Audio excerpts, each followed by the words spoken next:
Chapter 1. Introduction. Fear and Superstition in Medieval Europe. Medieval Europe was a world marked by uncertainty in many ways. Famines, diseases, wars, and natural disasters determined the everyday life of the people. For a society with limited scientific knowledge, these threats were difficult to explain. In a world in which divine will and demonic forces were understood as the immediate causes of events, a climate arose in which superstition, fear, and religious sovereignty of interpretation were closely intertwined.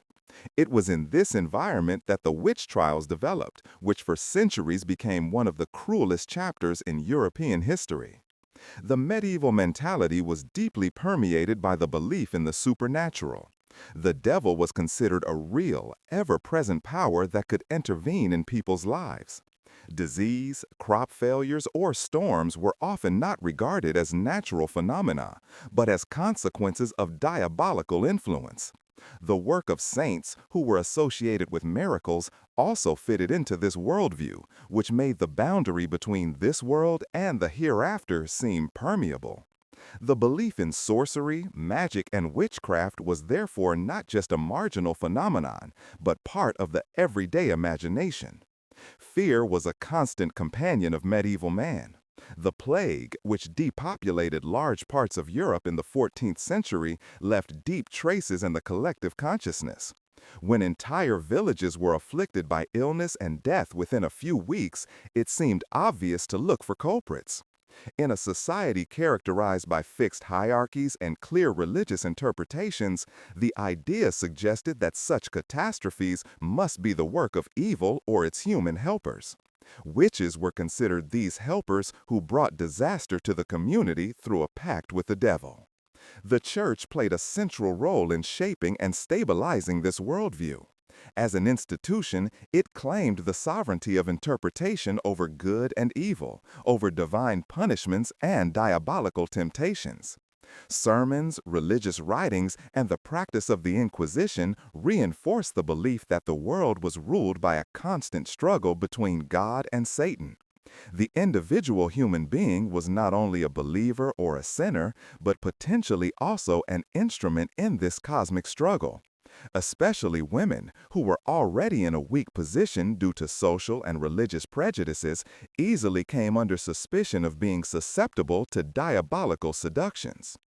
In this atmosphere, old folk traditions merged with church teaching. Long before the witch trials, people believed in sorcerers, fortune-tellers, or healers who worked with herbs, sayings, and rituals. Some of these practices were tolerated or even integrated into popular piety, while others were branded as dangerous or heretical.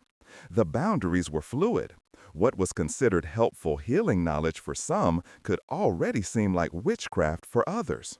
Especially in times of crisis, communities tend to shift the responsibility for accidents to individuals. The village healer could quickly become the suspicious witch. The medieval witch trials were therefore not only an expression of church power politics, but also a mirror of social dynamics. Neighborhood disputes, envy, resentment, or the need for scapegoats led to charges being filed. The trial itself was often in the hands of local courts or ecclesiastical inquisitors, who extorted confessions through torture and coercion. In this way, society created an apparent explanation for the inexplainable and an outlet for its fears. But the witch hunt was more than a spontaneous flare-up of panic. It developed over centuries and only reached its peak in the early modern period. Nevertheless, its roots can already be seen in the Middle Ages. The increasing institutionalization of the church, the emergence of legal manuals such as the witch's hammer, and the fusion of popular beliefs with theological ideas laid the foundation for the later mass trials. The Middle Ages were thus the breeding ground of those ideas and practices that were to cost the lives of tens of thousands of people in Europe in the 16th and 17th century. The fear of witches was not simply an irrational idea that suddenly arose and disappeared. It was part of a comprehensive worldview that promised people security and order by bringing evil into a concrete, tangible form. By persecuting and punishing witches, one could believe that the evil could be banished and the community protected. The cruelty of the trials therefore reflects not only fanaticism, but also the deep insecurity of a society that seemed constantly threatened by the invisible. This introduction makes it clear that the witch trials cannot be considered in isolation. They are closely linked to the religious, social, and cultural structures of the Middle Ages. To understand their development, one must take into account both the fears of ordinary people and the power interests of the elites. The citizen in the countryside, the priest in the church, the judge in the courtroom, they all contributed in their own way to making the witch hunt a reality.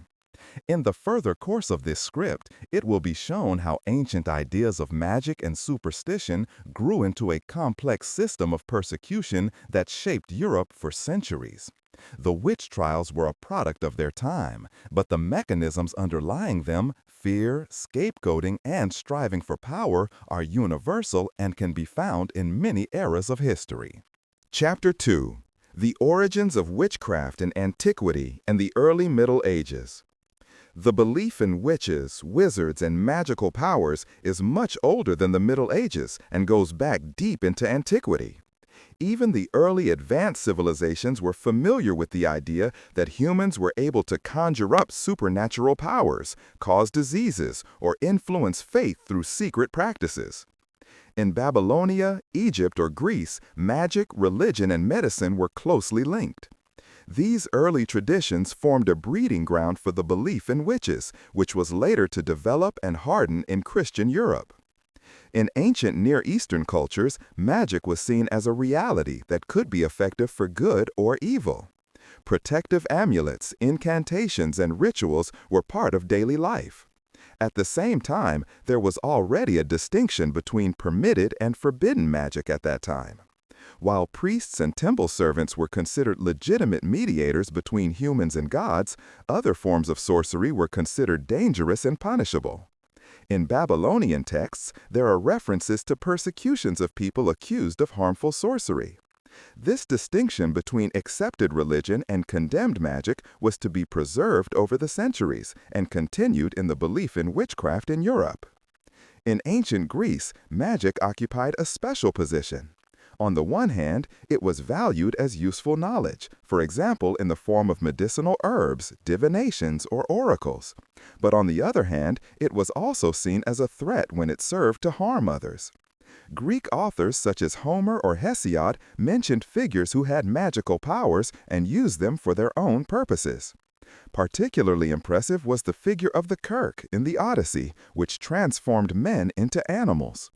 In philosophy and later in Roman law, the idea increasingly developed that certain forms of magic had to be banned because they endangered the community. The Romans adopted many of these ideas. In Roman society, fortune-telling, astrology, and the interpretation of omens were widespread. At the same time, there were laws that made certain practices punishable. Particularly feared was the so-called maleficium, i.e., damaging magic. Anyone suspected of having caused disease, storms, or death through magical acts could be punished. There are reports of trials and executions of people accused of causing harm through magic. While these weren't the witch hunts of later centuries, they laid the foundation for the idea that magic was a real and punishable threat. With the rise of Christianity, the attitude towards magic changed fundamentally. The Church adopted many ancient ideas, but interpreted them in its own theological framework. While in ancient times, magic was often seen as a neutral force that could be used for good or evil, Christianity increasingly associated it with the work of the devil. Spells and magical practices were no longer considered an alternative form of knowledge, but sin and heresy. Even in the Bible, there are passages that condemn witchcraft and fortune-telling. In the Old Testament, it is expressly demanded, "You shall not let a sorceress live."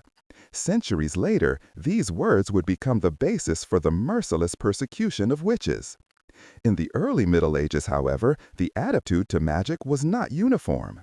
In many rural regions, old customs and pagan traditions were preserved, which were practiced by the population. Herbal healings, weather rituals, or protective spells were part of everyday life. The church tried to combat these practices by branding them as the work of the devil. At the same time, she tried to Christianize some customs by integrating pagan festivals and rituals into the Christian year.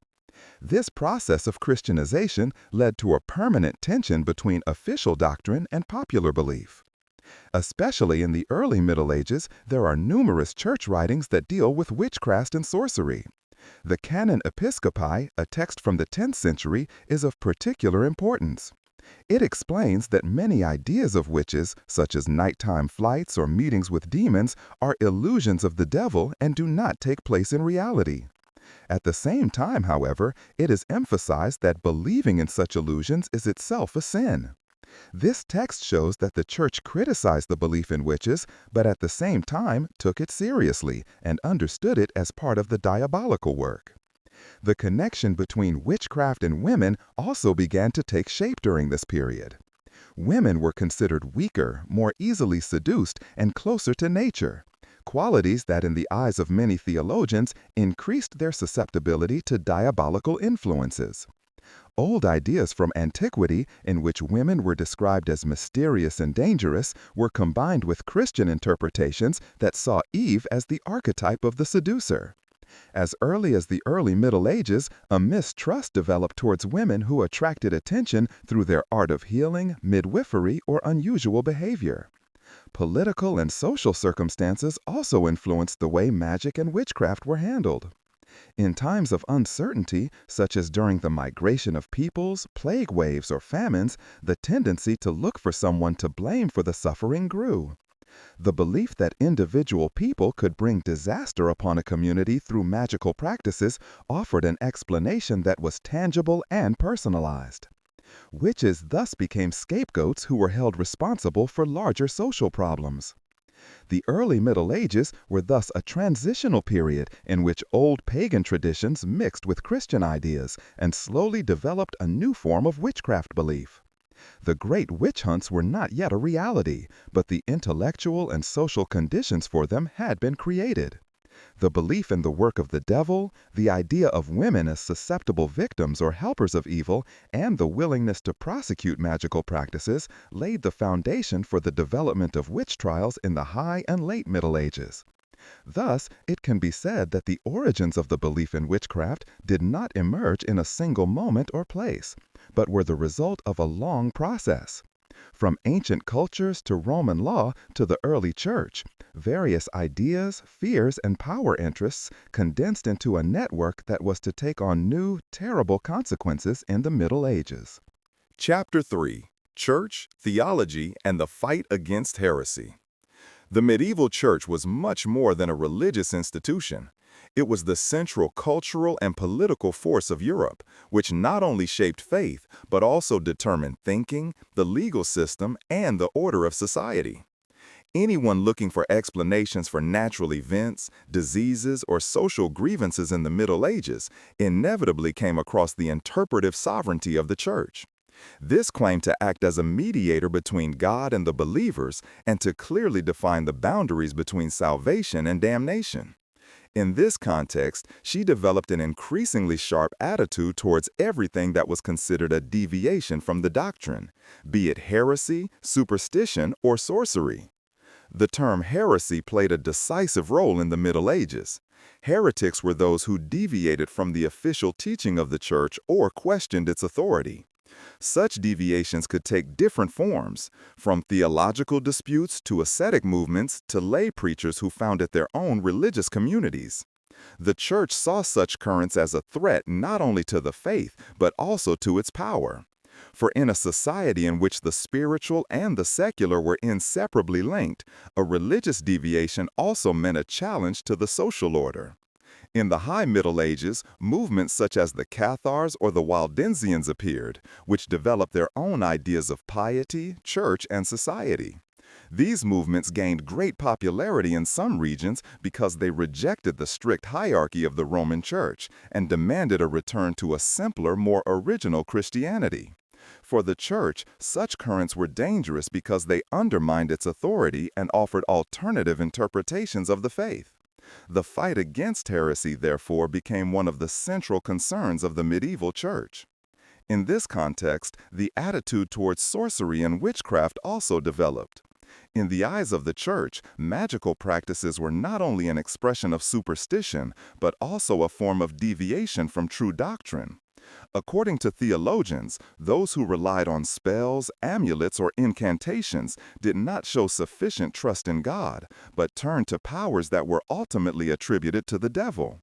The link between heresy and sorcery thus arose from the common denominator of deviation. Both were considered the expression of a dangerous illusion that distanced the believer from the church and her path of salvation. Theologically, the idea was developed that the devil was constantly looking for ways to seduce people and turn them away from God. In this view, heretics and witches alike were tools of the devil. While heretics seduced believers through false teachings, witches did so through magical practices and harmful spells. This idea led to a mixture of heresy and witch trials, which were less about the concrete acts of the defendants than about the question of whether they had departed from the right faith. Particularly influential was the theology of Augustine, who in the 4th and 5th centuries developed the doctrine of original sin and the dualism between the city of God and the city of the world. Augustine emphasized that everything that did not serve God ultimately served the devil. In his eyes, magic was a form of false knowledge that led people astray. This attitude had a lasting impact on the medieval church. Those who turned to sorcery or magical practices not only placed themselves outside the church order, but also on the side of evil. From the 12th century onwards, the attitude of the church intensified again. With the founding of the Inquisition, the church received an instrument to systematically persecute heresy. Inquisitors were tasked with detecting deviations from the faith, bringing charges, and conducting trials. In doing so, their gaze was not only directed against large movements such as the Cathars, but increasingly also against individuals who were suspected of practicing magic or of being in league with the devil. Torture was introduced as a means of extracting confessions, as it was believed that the devil paralyzed the tongue of the defendants and that they could only be brought to the truth through pain. In the course of these trials, the church developed an extensive demonology, that is, a systematic doctrine about the devil and his servants. Theologians such as Thomas Aquinas or later Heinrich Kramer in The Hammer of Witches tried to explain the mode of action of evil. They discussed questions such as, can the devil override the laws of nature? What is the relationship between witches and him? What signs betray a witch? Such considerations led to an intellectual charge of the belief in witchcraft, which firmly anchored it in theological thought. At the same time, canon law also played a decisive role. Church legal texts stipulated that sorcery and heresy were to be punished equally, as they were an expression of apostasy. This legal link made it possible to treat witchcraft as a form of heresy and punish it accordingly severely. This laid the foundations for the mass witch trials of the early modern period, which were based on the legal structures of the Middle Ages. The combination of the church, theology, and the fight against heresy led to the fact that the belief in witchcraft not only remained alive in popular culture, but was legitimized by the authority of the church. By declaring that witches are real and make a pact with the devil, the church raised superstition to the level of official doctrine.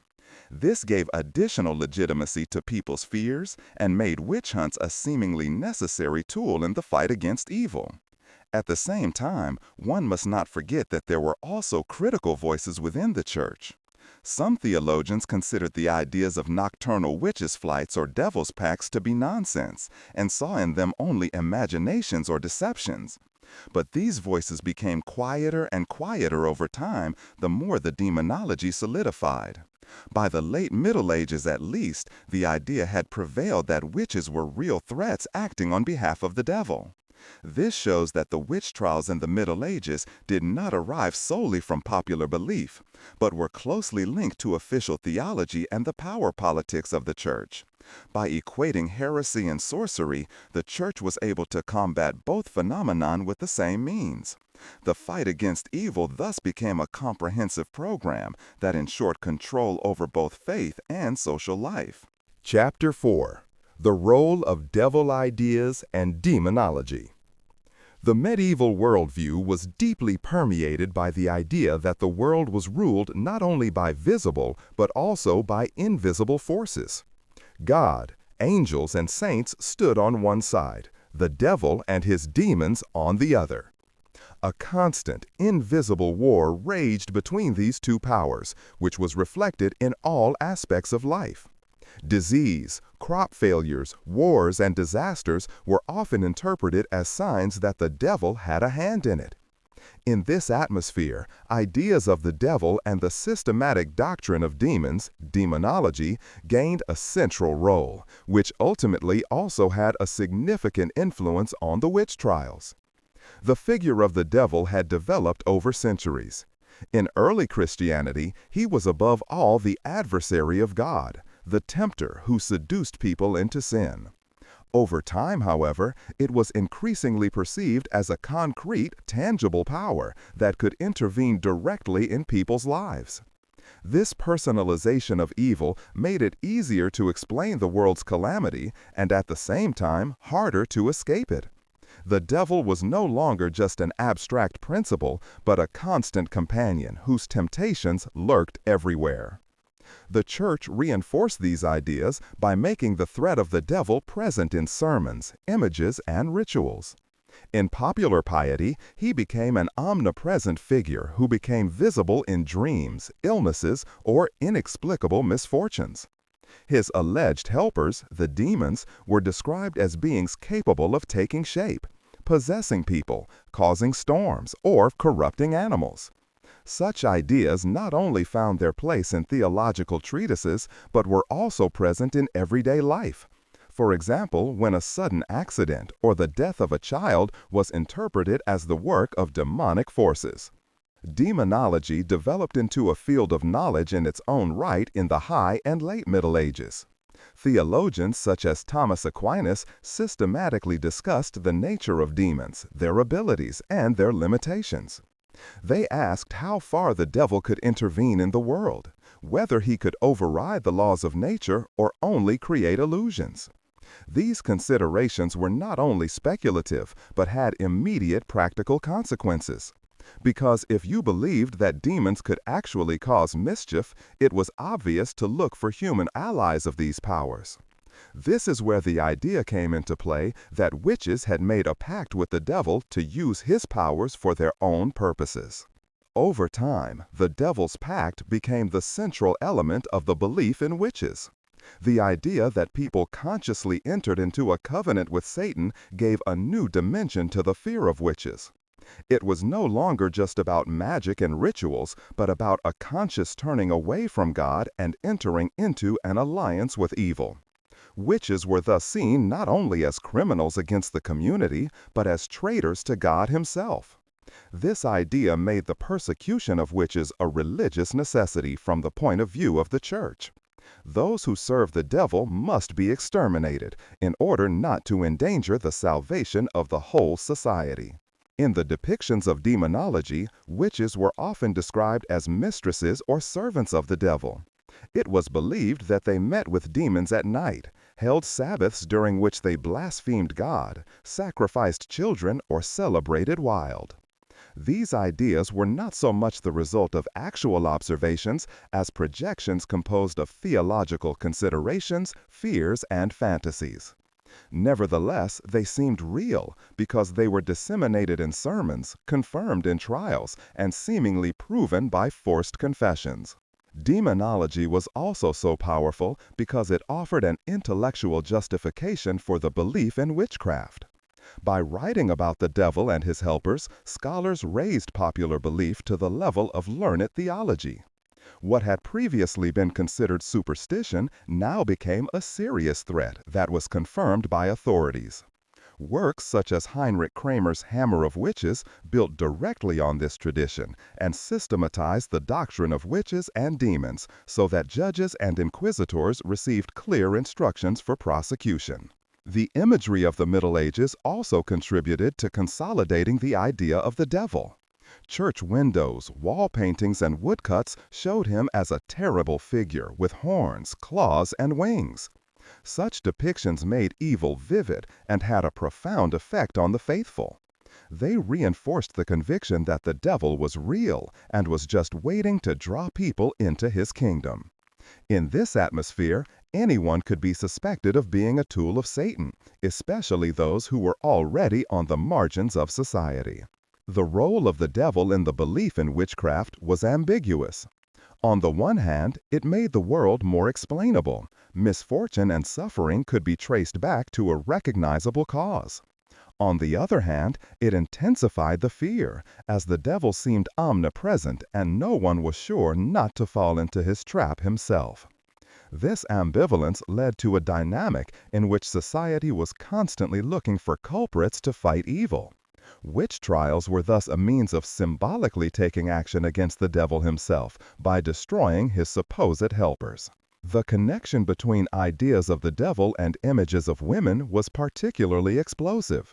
Many theological writings have emphasized that women are more susceptible to seduction, weaker in faith, and stronger in their physical desire. This view made them favored victims and tools of the devil in the eyes of many theologians.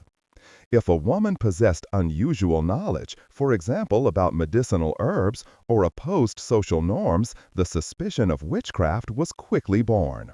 The devil thus appeared not only as an abstract threat, but as a power that penetrated society concretely through certain groups. The demonology of the Middle Ages prepared the ground for the later mass trials of the early modern period. It created a closed worldview in which everything that deviated from the norm could be interpreted as the work of the devil. At the same time, it offered clear enemy images and simple solutions. If the witches were eliminated, it was believed the work of the devil could be contained. The fact that in reality this only led to more mistrust, fear, and violence did not make the logic of the system any less convincing for the people of the time. In the end, it turns out that the role of the devil's ideas in demonology were central to the belief in witchcraft. Without them, the witch trials would hardly have been possible to this extent. They provided the ideological foundation on which the persecutions rested, turning the idea of evil into a real, tangible threat. By thinking of the devil as omnipresent, witches could be suspected everywhere, and hunting them became a seemingly necessary duty. Chapter 5. Images of Women in the Middle Ages and the Connection to Witchcraft. In order to understand the witch trials of the Middle Ages, it is crucial to take a look at the role and perception of women in this era. Although men were also victims of witch trials, the overwhelming majority of the defendants were female.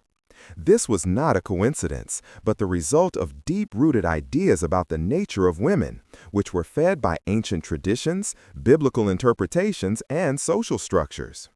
In these ideas, mistrust, fear, and devaluation combined to form an image that made women particularly susceptible to the suspicion of witchcraft. Even in ancient times, women were often associated with ideas of mystery and magic. Greek and Roman authors described women as beings who possessed special powers due to their proximity to nature and their physicality. Figures such as Kirk or Medea embodied the idea of the woman as a sorceress who seduces men and plunges them into ruin. These ancient images continue to have an effect in the Middle Ages, reinforced by Christian interpretations that saw women as the originator of sin. The biblical story of Eve in paradise, who was seduced by the serpent and dragged Adam into the fall, shaped the image of the woman as weak, seducible, and dangerous. The Church Fathers took up these ideas and developed a theology from them that regarded women with fundamental suspicion. Augustine, Tertullian, and others emphasized that women were more susceptible to seduction by the devil because of their sensuality and closeness to the physical. Tertullian even called women the devil's gate. These pejorative attitudes found their way into doctrine and influenced church and social perception for centuries. In everyday life in the Middle Ages, women's lives were strongly influenced by their social position. Noble women had access to education and influence in some cases, while peasant and artisan women were primarily concerned with work, household, and family. But regardless of their status, women were considered subordinate to men, both legally and socially. They had fewer rights, their testimony in court was worth less, and their actions were often viewed with suspicion. Single women, widows, or elderly women without male protection in particular quickly came under suspicion of possessing unusual or dangerous powers. The activity of women in the field of healing arts also played an important role. Many women had knowledge of herbs, healing methods, and obstetrics. As midwives and healers, they were indispensable for their communities. But it is precisely this knowledge that could easily fall into the twilight. If a treatment did not work or a child died at birth, the step from healer to supposed witch was small. Since it was believed that illness and death could not only have natural causes, but were also caused by magic or demonic influence, the accusation of witchcraft was an obvious choice. The image of women as particularly susceptible to the devil was associated with the witches' Sabbath, during which witches allegedly paid homage to the devil, sacrificed children, and celebrated wildly. These fantasies reflected deep-seated fears of female sexuality. Women were considered more compulsive, weaker in faith, and less rational, all qualities that made them ideal partners of the devil in the eyes of man. The belief in witchcraft was thus also an expression of male need for control over female bodies. Influential in this context was the work Malleus Maleficarum, The Witch's Hammer, which was written by Heinrich Kramer at the end of the 15th century but had its roots in the thinking of the Middle Ages. It explicitly claims that women are more often witches than men due to their nature. Their weakness, their lust, and their alleged tendency to lie made them the devil's preferred prey in Kramer's eyes. This work not only systematized the belief in witchcraft, but also solidified the idea that witchcraft was primarily a female crime. Social reality further strengthened this suspicion. Women were often trapped in dependencies, and their role was closely linked to the family and community. Anyone who broke out of this role, whether through infertility, childlessness, stubbornness, or poverty, represented a disturbance of the social order. Accusations of witchcraft were therefore often directed against women who were conspicuous. The neighbor who argued with others, the old woman who lived on the outskirts of the village, the widow who existed without the protection of a man. In a society that was strongly concerned with stability and order, such figures easily became scapegoats. The mistrust of women was also evident in the practice of the courts.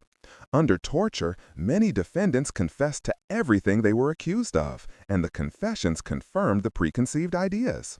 Women admitted to having slept with the devil, brewed potions, or bewitched children. These confessions were used as evidence and solidified the idea that women were indeed witches to a special degree. This created a cycle in which prejudices, accusations, and confessions reinforced each other. Nevertheless, one should not overlook the fact that not all women were passive victims. Some used the role of the witch to gain respect or fear. Others vehemently defended themselves against the accusations or took their own spiritual experiences seriously, even if they were considered suspicious within the framework of church teaching. The belief in witchcraft was thus also a mirror of women's scope of action, albeit a dangerous one that often ended fatally.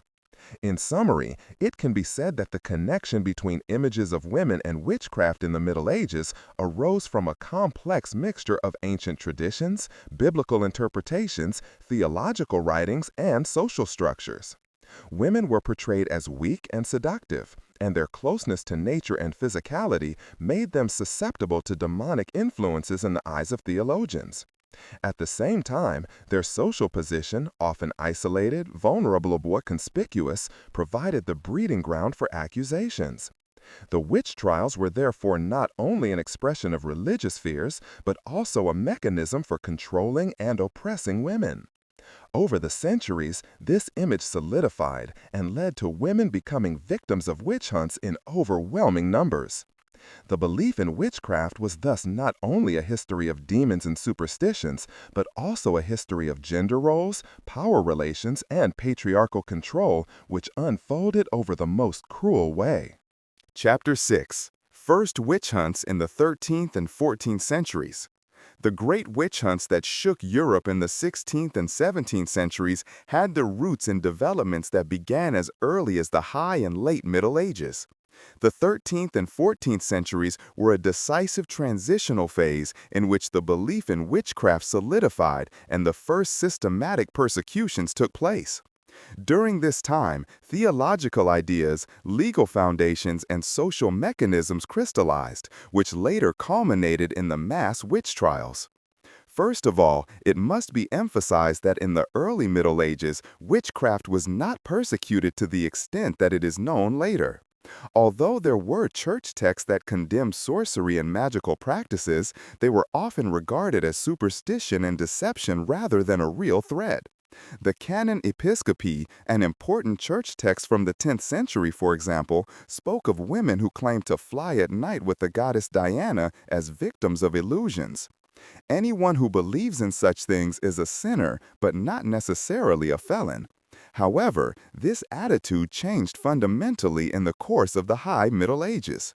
A central turning point was the 13th century, when the Church expanded its power and used the Inquisition as a tool to combat heresy. Initially, the Inquisition was directed against movements such as the Cathars or the Waldensians, who were considered heretical. But with the expansion of the concept of heresy, sorcery and witchcraft also began to be regarded as a form of heresy. Those who practiced magic not only placed themselves outside the church order, but were also considered an ally of the devil. This brought witchcraft close to the most serious crimes against the faith. This development was closely linked to the growing influence of demonology. Theologians such as Thomas Aquinas dealt intensively with the question of how the devil could intervene in the world and what role humans played in this. The idea that witches received supernatural powers through a pact with the devil became increasingly widespread. This gave a new quality to the belief in witchcraft. Witchcraft was no longer just superstition, but a dangerous form of blasphemy and devil worship. In the 13th century, the first documented trials took place in which people were executed for witchcraft. Especially in France and Germany, there are early cases in which witchcraft was equated with heresy. One example is the case of Toulouse, where accusations of sorcery were also brought in the context of the heresy trials. Although these processes remained sporadic, they marked the beginning of a development that was to escalate in the centuries that followed. The 14th century brought an intensification of these tendencies, which was intensified not least by the great crises of this time. The plague, which killed a large part of the European population between 1347 and 1351, triggered a wave of despair and fear.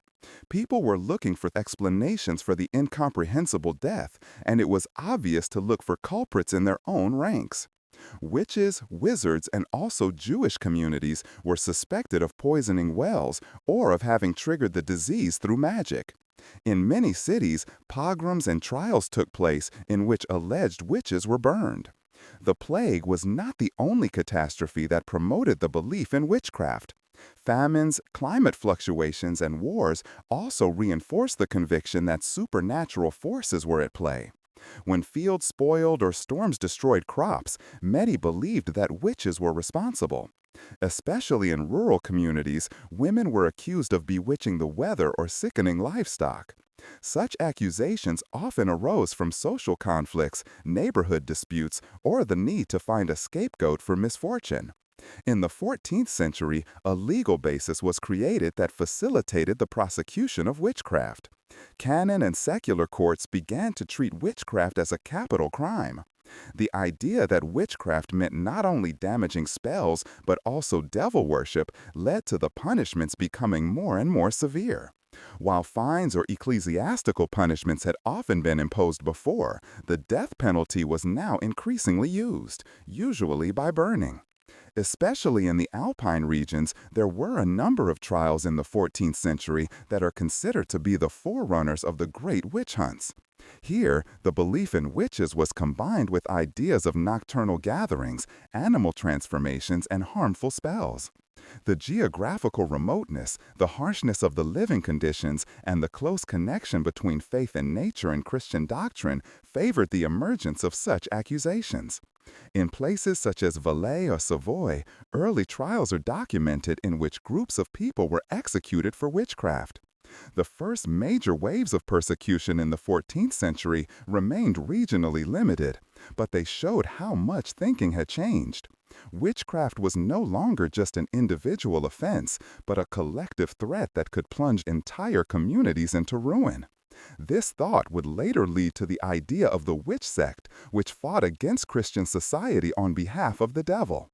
Overall, the 13th and 14th centuries were a time of transition in which different strands were combined. The theology of demonology, the legal practice of the Inquisition, the social fears of the population, and the great catastrophes of the era. Together, they created a climate in which witchcraft was increasingly perceived as a dangerous reality that had to be fought with all its might. The early witch trials were thus the prelude to a development that was to shake Europe in the centuries that followed. The large-scale mass murders were not yet a reality, but the mechanisms that were supposed to make them possible were already in place. Fear, mistrust, legal structures, and theological justifications combined to form a network that tightened ever closer, and finally led to the cruel excesses of the early modern period. Chapter 7. The Role of the Inquisition and Ecclesiastical Courts. The Inquisition was one of the most influential institutions in medieval Europe and played a key role in the development of witch trials. Originally created to combat heresy, it has become a central tool of the Church to systematically pursue deviations from the faith. Their methods, their way of thinking, and their legal structures form the basis on which the witch hunts of the late Middle Ages and the early modern period were based. Without the work of the Inquisition, the transition from isolated trials to outright waves of persecution would hardly have been conceivable. The emergence of the Inquisition in the 13th century was closely linked to the spread of heretical movements such as the Cathars and Waldensians. These groups challenged the authority of the Church and gained widespread support in many regions, especially in southern France and northern Italy. To counter this threat, the Church appointed special judges who were vested with far-reaching powers. They were supposed to track, interrogate, and punish heretics. In doing so, the Inquisition developed procedures that were characterized by a strict system, detailed protocols, and the possibility of anonymous denunciation. These features were later also used in the witch trials. The Inquisition differed from other courts in that it claimed both spiritual and secular authority. It claimed the right to judge questions of faith, but at the same time could not carry out secular punishments such as the death penalty itself. Therefore, it handed over convicted defendants to the secular authorities, who carried out the executions. This collaboration between church and state created a powerful alliance that made the persecution of heretics and later witches particularly effective. A central aspect of the inquisitorial practice was the importance of confession. It was assumed that the truth came to light best through the confession of the accused. However, since many defendants protested their innocence, the Inquisition resorted to torture to force confessions. Torture was seen as a legitimate means of breaking resistance, as it was believed that the devil himself paralyzed the witches' tongues. In agony, many defendants confessed to everything they were accused of, and these confessions were considered irrefutable evidence. The Inquisitional trials provided a model that was later transferred to witchcraft trials. The process was usually similar. It began with rumors or denunciations, followed by an investigation by the judges, who collected evidence, questioned witnesses, and finally summoned the defendants. The procedure was strictly regulated, and the judges saw themselves as instruments of divine justice. In practice, however, these trials often led to a spiral of violence, as confessions made under torture produced new names and alleged co-conspirators who in turn were indicted. The Inquisition also helped to systematize the belief in witchcraft. In their writings and manuals, arguments were collected that were supposed to prove the reality of witchcraft and devil's pacts. Inquisitors such as Bernard Guy, who was active in the early 14th century, wrote detailed instructions for the persecution of heretics and sorcerers.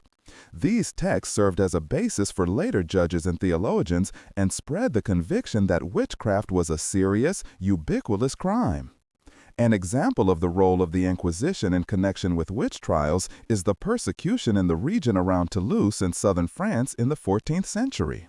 Here, heretical movements were combined with sorcery and demon worship.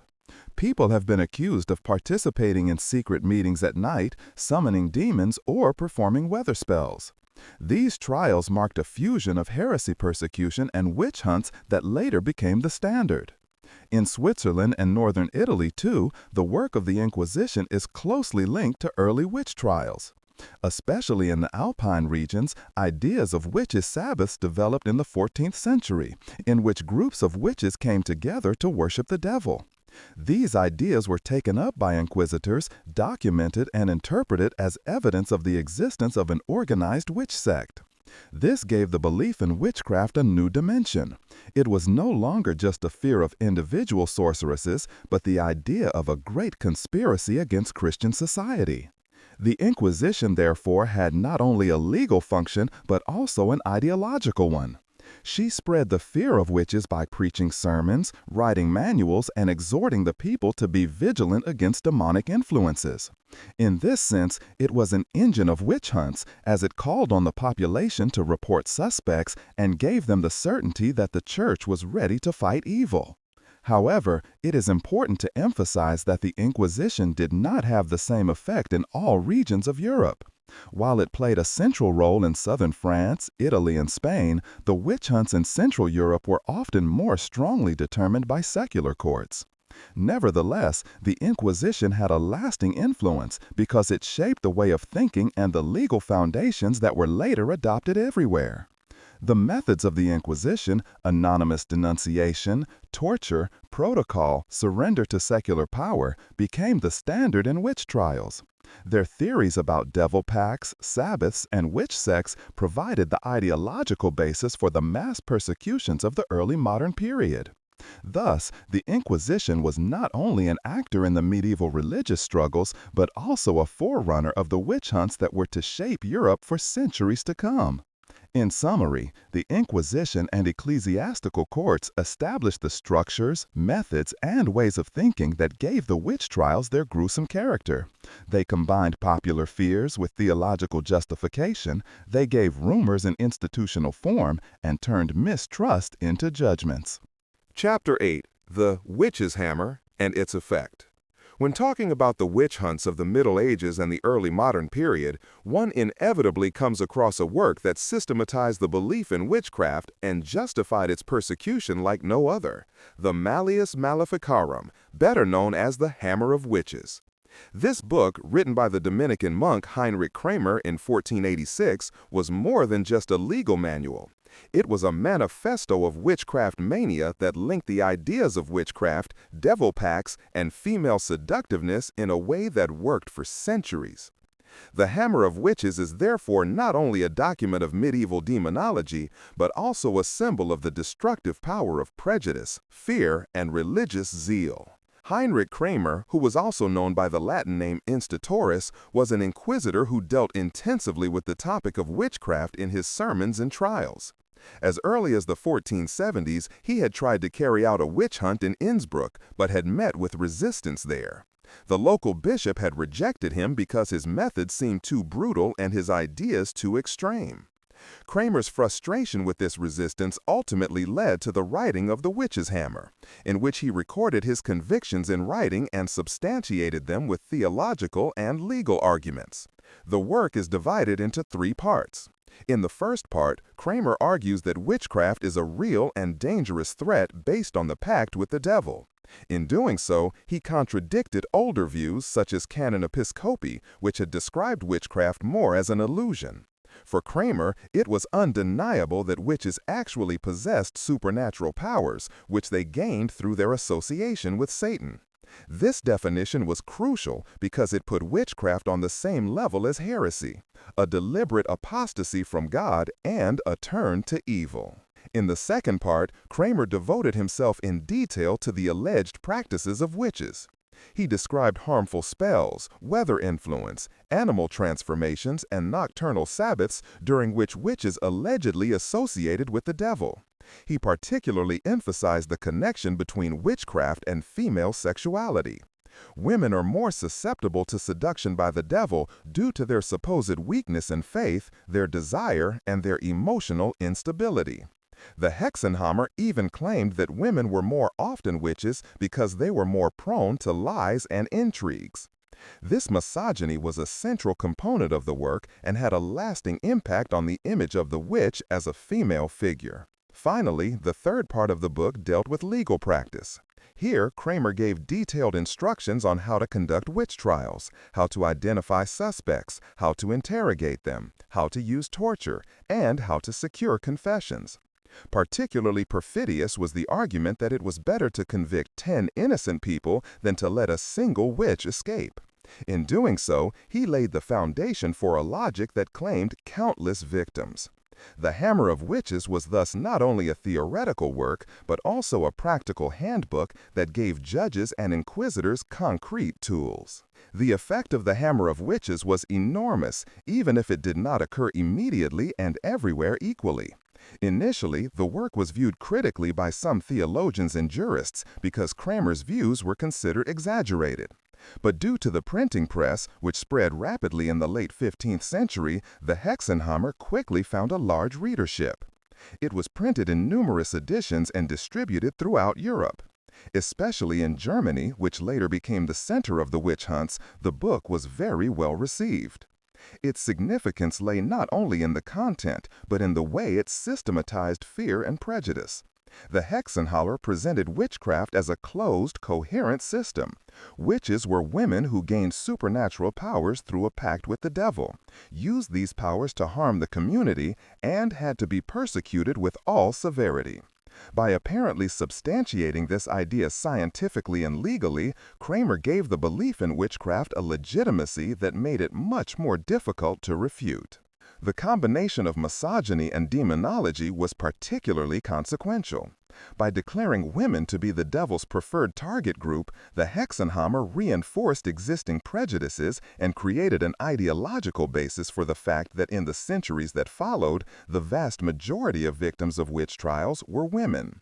The work contributed to the fact that female behavior, be it disobedience, independence, or simply otherness, was easily considered suspicious and, in the worst case, punishable by death. The Hexenhammer also acted as a reference work for centuries.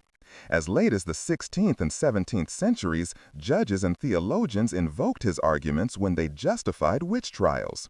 His descriptions of Sabbaths, devil's pacts, and witchcraft practices shaped the collective image of witchcraft and found their way into sermons, pamphlets, and popular culture. This turned the plant into an engine that repeatedly fanned the flames of witch mania. At the same time, the Hammer of Witches shows how closely theology, jurisprudence, and popular belief were connected. In his work, Kramer collected not only church teachings, but also popular ideas and combined them into an overall picture.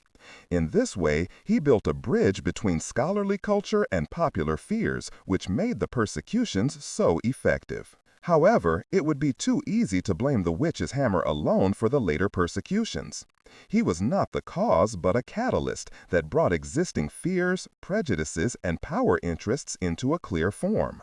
Without the social, political, and economic tensions of his time, the work would not have been able to have such an impact. But by taking up these tensions and underpinning them with theological authority, it cleared the way for the cruelest chapters of European history. Chapter 9. Regional Differences. Witch Trials in Germany. Germany played a prominent role in the European witch hunts. While witch trials took place throughout Europe, the German-speaking territories of the Holy Roman Empire were particularly hard hit. It is estimated that between the 15th and 17th centuries, more people were executed for witchcraft in Germany than in any other European country. This fact raises the question of why Germany in particular became the center of the witch craze and how the regional differences expressed themselves in the various principalities and cities. A first explanation lies in the political fragmentation of the Holy Roman Empire. Unlike in centralized monarchies such as France or England, power in the empire was distributed among numerous principalities, bishoprics, imperial cities, and smaller dominions. This large number of independent jurisdictions meant that witch trials were not uniformly regulated, but proceeded differently from region to region. Some territories experienced mass persecutions, while others conducted comparatively few trials. The lack of central control enabled local rulers and courts to live out the witch craze unchecked. In addition, the empire lived in a time of strong religious tensions. With the Reformation from 1517 onwards and the resulting denominational divisions between Catholics and Protestants, the need for religious purity and demarcation intensified. Both Catholic and Protestant rulers saw the persecution of witches as a means of demonstrating their power and disciplining their population.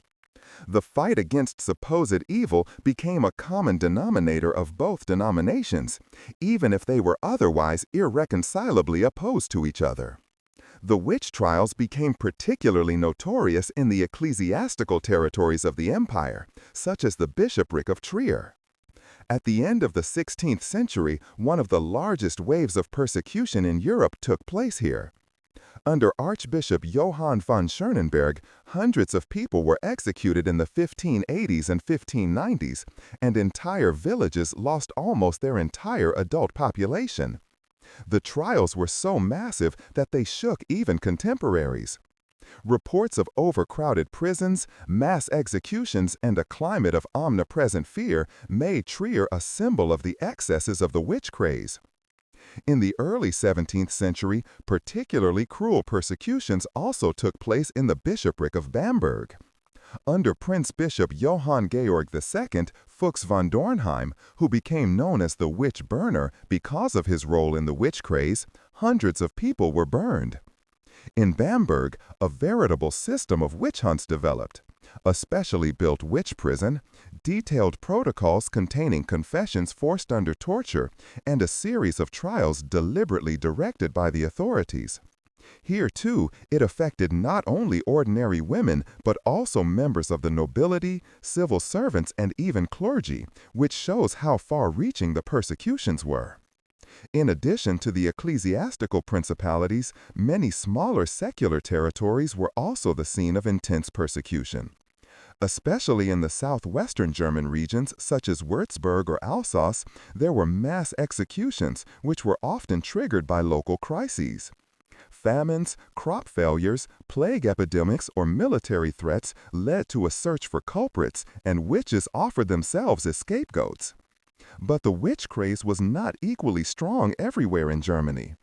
In some regions, such as Saxony or Brandenburg, persecution was limited. Legal traditions played a role here, demanding stricter evidence and restricting the use of torture more strongly. The attitude of individual rulers could also be decisive. Where princes or bishops did not support the belief in witchcraft or rejected it as exaggerated, there were significantly fewer trials. This shows that the witch craze was not only supported by the population, but also depended heavily on the attitudes of the authorities. The trials in Germany were often characterized by their particular brutality. The use of torture was widespread and led to confessions that resulted in whole chains of accusations. Defendants named other names in agony, which in turn were brought to trial. In this way, processes could spread like an avalanche and affect entire regions. The German legal culture, which insisted on detailed confessions, contributed to the fact that this dynamic had a particularly strong effect.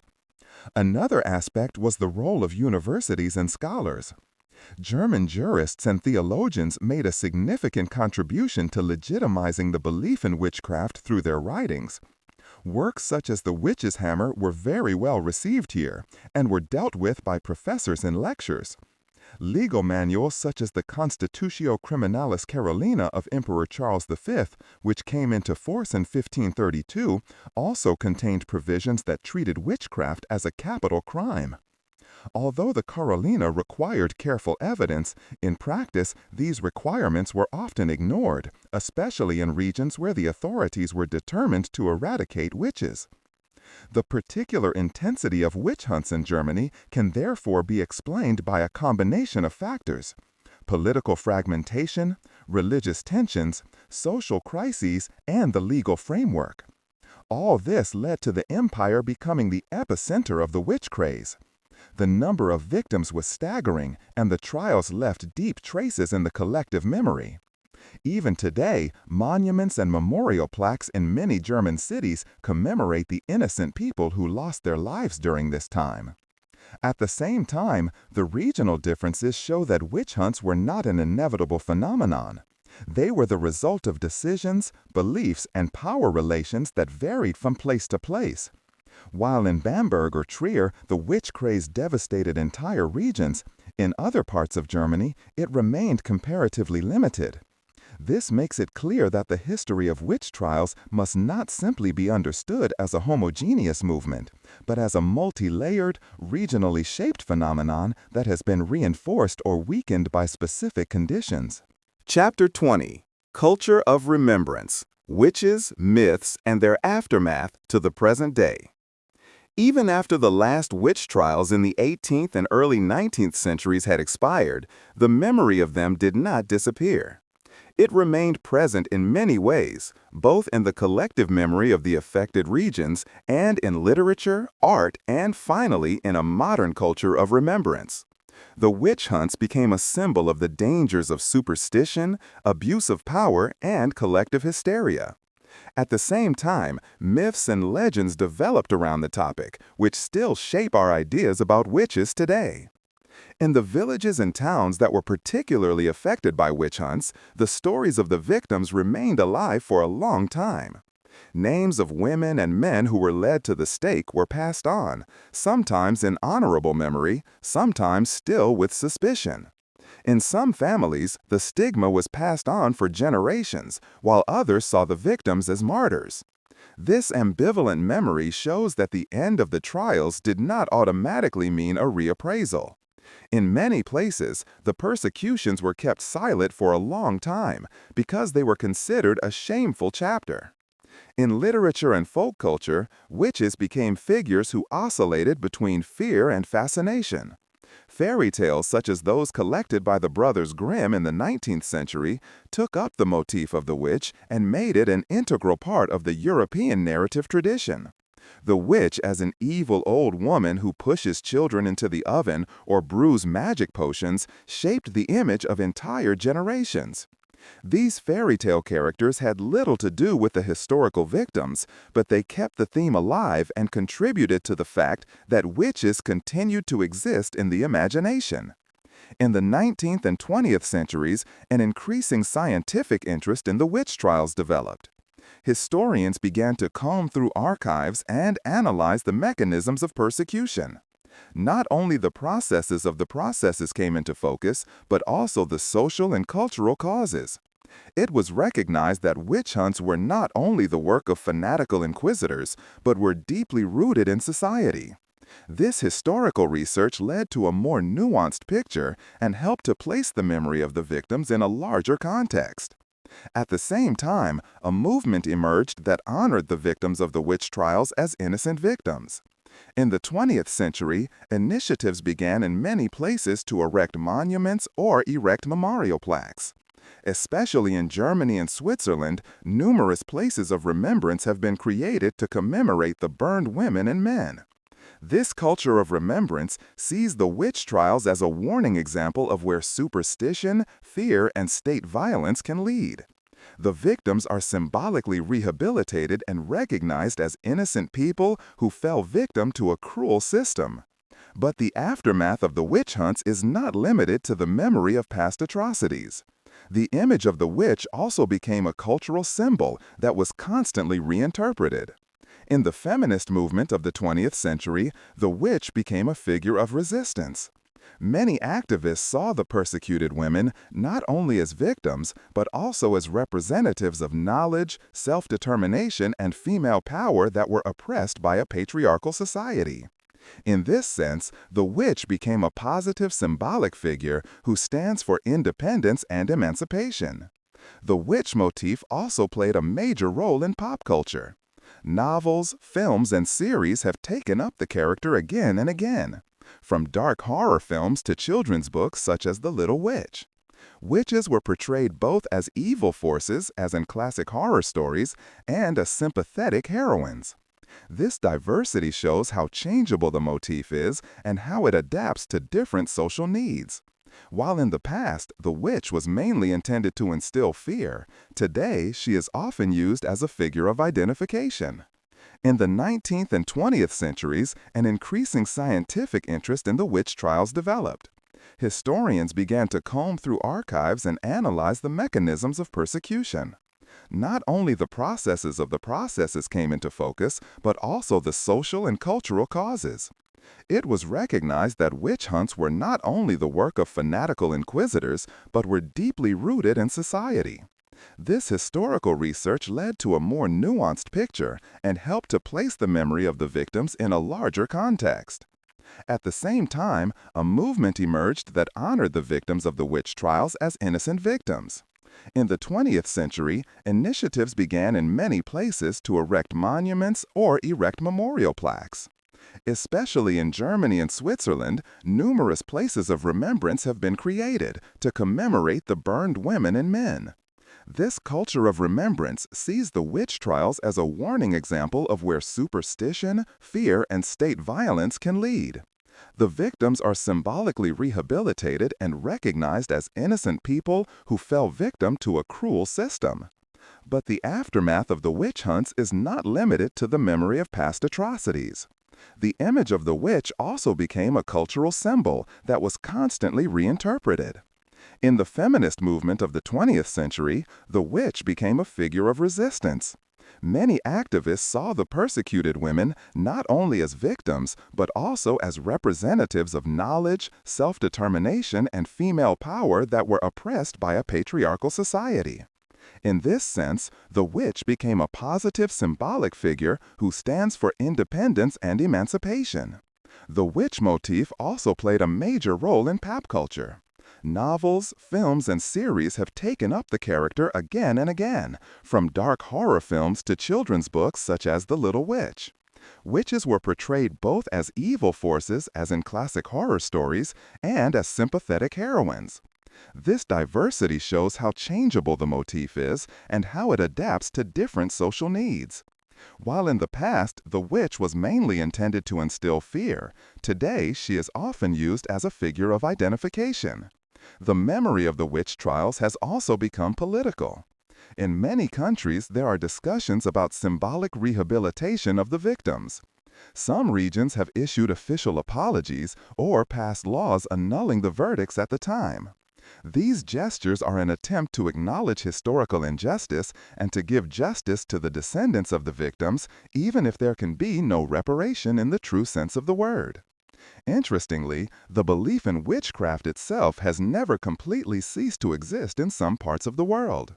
In Africa, Asia, and Latin America, there are still ideas of witchcraft that can lead to persecution. Even in the 21st century, people accused of sorcery are still in danger of being ostracized or even killed. This sad reality shows that the mechanisms of fear, scapegoating, and violence are universal and did not exist only in Europe's past. In this context, the memory of the European witch trials can be a reminder to recognize and combat similar dynamics at an early stage today. Overall, it can be said that the witch trials still have a strong aftermath centuries after their end. They are part of historical research, the subject of literature and art, symbolic figures in political movements, and material for popular cultural products. At the same time, they are a dark chapter in European history and a mirror for current questions of power, justice, and social fear. The culture of remembrance around the witch trials combines the commemoration of the victims with reflection on the causes. She warns that superstition and mistrust, when combined with power and violence, can have deadly consequences. At the same time, it shows that lessons can be learned from the mistakes of the past. The witches who were once burned or executed no longer live as feared figures in people's minds, but as symbols of injustice that must not happen again. Chapter 10. Witch Trials in France, Italy, and Spain. While Germany was the center of the most intensive witch hunts also played an important role in other European countries, although they had different manifestations. France, Italy, and Spain were important sites where witch trials were associated with specific, regional, political, and religious conditions. What they had in common was that the belief in witchcraft, demons, and devil's pacts was deeply rooted everywhere, but the nature and intensity of the persecutions varied greatly. These differences show that the witch hunts have always been an expression of the respective power structures, legal systems, and cultural traditions. In France, witch trials have been documented since the late Middle Ages, and the country experienced major waves of persecution, especially in the 16th and 17th centuries. One of the first regions to be affected by trials was the area around the Pyrenees, where witchcraft was linked to ancient pagan customs and folk traditions. Here, the belief in witchcraft was combined with the idea of nocturnal gatherings, the so-called Sabbaths, at which witches paid homage to the devil. Especially in the southwest, in areas such as Gascony or Auvergne, there were numerous indictments. In the north of France, the trials were less frequent, but even there, local crises and religious tensions repeatedly led to witch hunts. The French judiciary played an ambivalent role. On the one hand, there were judges who were skeptical about the belief in witchcraft and tried to curb excessive persecution. On the other hand, the structure of the French courts often meant that regional processes were not centrally controlled, so that local rulers were able to impose their own ideas. Especially in times of religious wars between Catholics and Huguenots in the 16th century, the witch hunt also served as a means to deflect social tensions and create enemy images. The belief in witchcraft became part of a larger conflict in which society was divided into good and evil. The trials became notorious in the Franche-Comté region, which at the time belonged to the Holy Roman Empire, but was culturally strongly linked to France. In the 17th century, mass executions took place here, often affecting entire villages. Great witch hunts also took place in Lorraine, which were later described by contemporaries such as Nicolas Remy. Remy was a lawyer who handed down over 800 death sentences against witches and published his experiences in a work that further fueled the witch craze. Italy had a special position because it was the center of the Roman Catholic Church. The Inquisition played a prominent role here, and their attitude towards witchcraft was ambivalent. While she fought heresy resolutely, she was not always equally strict about witchcraft. In some regions, such as northern Italy, there were major waves of persecution, while in other areas, especially in the sphere of influence of the Roman Curia, restraint was exercised. One reason for this was that the Inquisition in Rome was often skeptical of popular beliefs and excesses, and stopped some trials when they got out of hand. Nevertheless, there were also notorious cases in Italy. Especially in the Alpine regions bordering Switzerland and the Holy Roman Empire, witch trials occurred, often fueled by local fears and tensions. Here, the belief in witchcraft was combined with old ideas of mountain spirits, nature demons, and rituals, which were branded as diabolical by the Church. In regions such as Piedmont or Lombardy, numerous people have been accused of witchcraft, with the trials often carried out by local courts. A well-known example of witch trials in Italy is the case of Val Camonica in the Alps in the early 16th century. There was a large wave of persecution there, in which dozens of people were burned. The trials were interspersed with ideas about witches' Sabbaths, devil's pacts, and nocturnal flights, which were interpreted by inquisitors as evidence of an organized witch sect. This case shows how strongly the Italian trials were influenced by the ideas widespread in Central Europe. In Spain, the development was different again.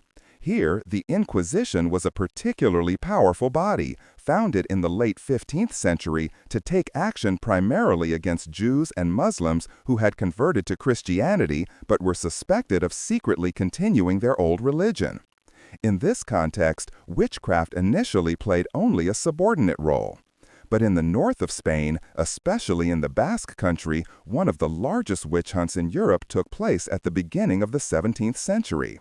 The most famous case was the persecution in Zugarramurdi in 1609, in which hundreds of people were accused. They were accused of participating in witches' sabbaths, which supposedly took place in caves, where they worshipped the devil and practiced magic. The trials were conducted by the Spanish Inquisition in Logroño and led to several executions. Notably, however, after a thorough investigation, the Inquisition concluded that many of the accusations were based on fantasy, fear, and denunciation. She then stopped further trials and condemned the exaggerated belief in witchcraft. Overall, it is clear that despite their differences, France, Italy, and Spain had common elements. The connection of witchcraft beliefs with local traditions, the role of the courts in inquisitions, and the embedding in larger social and religious conflicts. But the intensity varied greatly. While France and northern Italy experienced mass persecution in some regions, Spain remained rather restrained in comparison, especially due to the central control of the Inquisition, which curbed excesses. These regional differences showed that the witch hunts always took place in the field of tension between theology, politics, and society. They were not only an expression of a general European phenomenon, but also reflected the specific conditions of each country.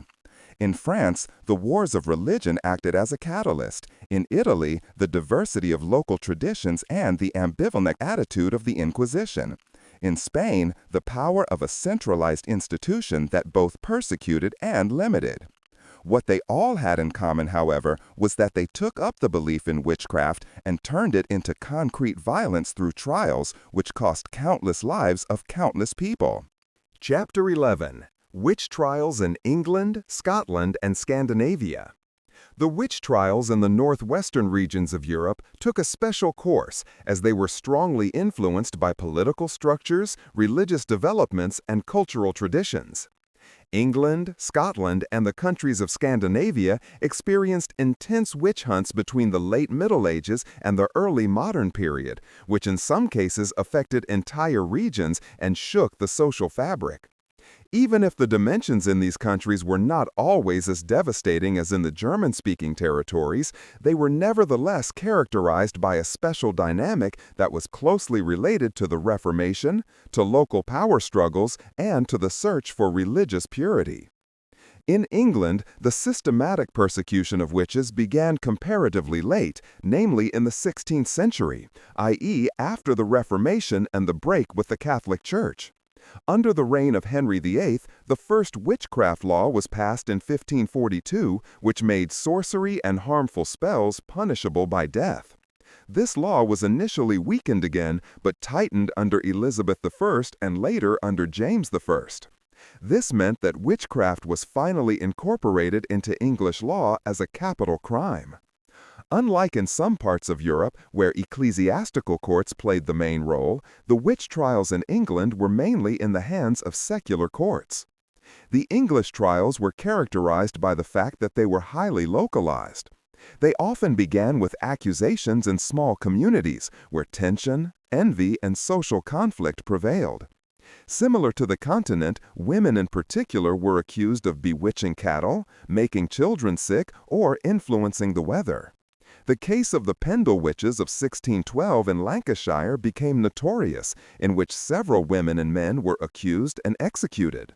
The trials were extensively documented and attracted a great deal of attention, which helped to spread the belief in witchcraft in England. England experienced a particularly cruel phase during the Civil War in the 1640s. During this time, the witch hunter Matthew Hopkins, who gave himself the title Witch-Finder General, took advantage of the chaos and uncertainty to start a large-scale witch hunt. Supported by local authorities, he moved through eastern England and brought hundreds of people to justice, many of whom were executed. Hopkins used methods such as so-called swimming, in which suspects were thrown into the water. Those who went down were considered innocent, those who stayed on top were considered witches. His campaign lasted only a few years, but claimed numerous victims and is considered one of the most violent waves of persecution in England. In Scotland, the intensity of the witch hunts was even greater than in England. The Scottish Parliament passed a strict law against witchcraft as early as 1563, which provided for the death penalty. The close connection between religion and politics, the strong Calvinist currents, and the emphasis on moral purity meant that the belief in witchcraft was particularly deeply rooted in Scotland. The authorities were also determined to fight him with all their might. Between the 16th and 18th centuries, Scotland experienced several major waves of witch trials, with thousands of people accused and many executed. A key moment in Scottish witchcraft history was the year 1590, when King James VI, later James I of England, himself was involved in witch trials. On his journey to Denmark, his ship was caught in heavy storms, which he interpreted as the work of witches. On his return, he had numerous people in North Berwick charged for allegedly causing the storm by magic. These trials led to numerous executions and had such a strong influence on the king that he later wrote his own book on demonology. This work served as the basis for further persecutions and strengthened the belief in witchcraft in Scotland in the long term. The Scottish trials were often particularly brutal. Torture was used extensively to extract confessions, and the confessions in turn provided new names that led to further charges. Entire communities were gripped by witch hunts in which hardly anyone was safe. Women who were involved in neighborhood disputes, who lived unusually or simply appeared conspicuous, quickly came under suspicion. Men were also accused if they were considered sorcerers or sorceresses, but as on the continent, the vast majority of victims were female. In Scandinavia, the witch trials took on their own form, which was strongly linked to Lutheran church orders and local traditions. In Denmark, Norway, and Sweden, persecution began in the late 16th century and reached their peak in the 17th century. Particularly striking was the connection between belief in witches and the idea of witches' Sabbaths, which merged here with Old Norse myths about nocturnal journeys, spirits, and magical powers. In Denmark, King Christian IV at the beginning of the 17th century underwent a great wave of witch trials, fueled in part by his personal conviction of the devil's work. Hundreds of people were accused of practicing witchcraft, and many ended up at the stake. The trials were supported by a mixture of royal authority and local participation, and intervened deeply in the life of the communities. Norway experienced cruel persecutions, especially in the north, for example in Finnmark. In the 1620s, trials took place there in which dozens of women were executed. The harsh living conditions, the harsh climate, and the isolation of the population promoted the belief in witches, as disasters such as crop failures or storms were easily attributed to supernatural forces. In particular, the idea that witches could control the weather played a central role in the Scandinavian trials. In Sweden, too, there was a great witch hunt in the 17th century, which became known as the Great Swedish Witch Hunt. Between 1668 and 1676, numerous trials were conducted, which culminated in the Dalarna region. There, children accused adults of taking them to witches' Sabbaths, and their testimony triggered a chain reaction of charges. Hundreds of people were executed before the government finally intervened and stopped the trials. This episode impressively shows how rumors, fear, and childish fantasies could cause panic in an entire society. In summary, the witch trials in England, Scotland, and Scandinavia each had their own characteristics, but were characterized by similar mechanisms everywhere: social conflicts, religious strictness, legal structures, and the need to find scapegoats for crises. In England, it was the local dishes and figures like Matthew Hopkins that fueled the witch craze. In Scotland, the close connection between the crown and the church. In Scandinavia, the mixture of Lutheran orthodoxy and popular traditions. What they had in common was the conviction that witchcraft was a real threat that had to be fought by all means. Chapter 12. Everyday life, superstition, and the belief in magic. In order to understand the witch trials of the Middle Ages and the early modern period, it is not enough to look only at the courts, the theologians, or the authorities. Equally crucial is the view of people's everyday lives, of the way they perceive and explain their world. Because witchcraft belief and superstition were not abstract concepts, but deeply anchored in daily life. They determined how people dealt with illness, death, nature, and community, and formed the basis for accusations that eventually led to trials. The life of people in the Middle Ages was characterized by uncertainty and danger. Hunger, disease, war, and natural disasters were omnipresent. Medical knowledge was limited, and scientific explanations for many phenomena were lacking. In such a world, belief in supernatural powers offered an explanation for the incomprehensible. When a cow died suddenly, a harvest spoiled, or a child became seriously ill, it was obvious to see such events as the work of magical powers. Superstition was thus an attempt to bring order to an unpredictable world. Magical practices were part of the everyday life of many people. They ranged from simple protective spells to remedies made from herbs to incantations and rituals.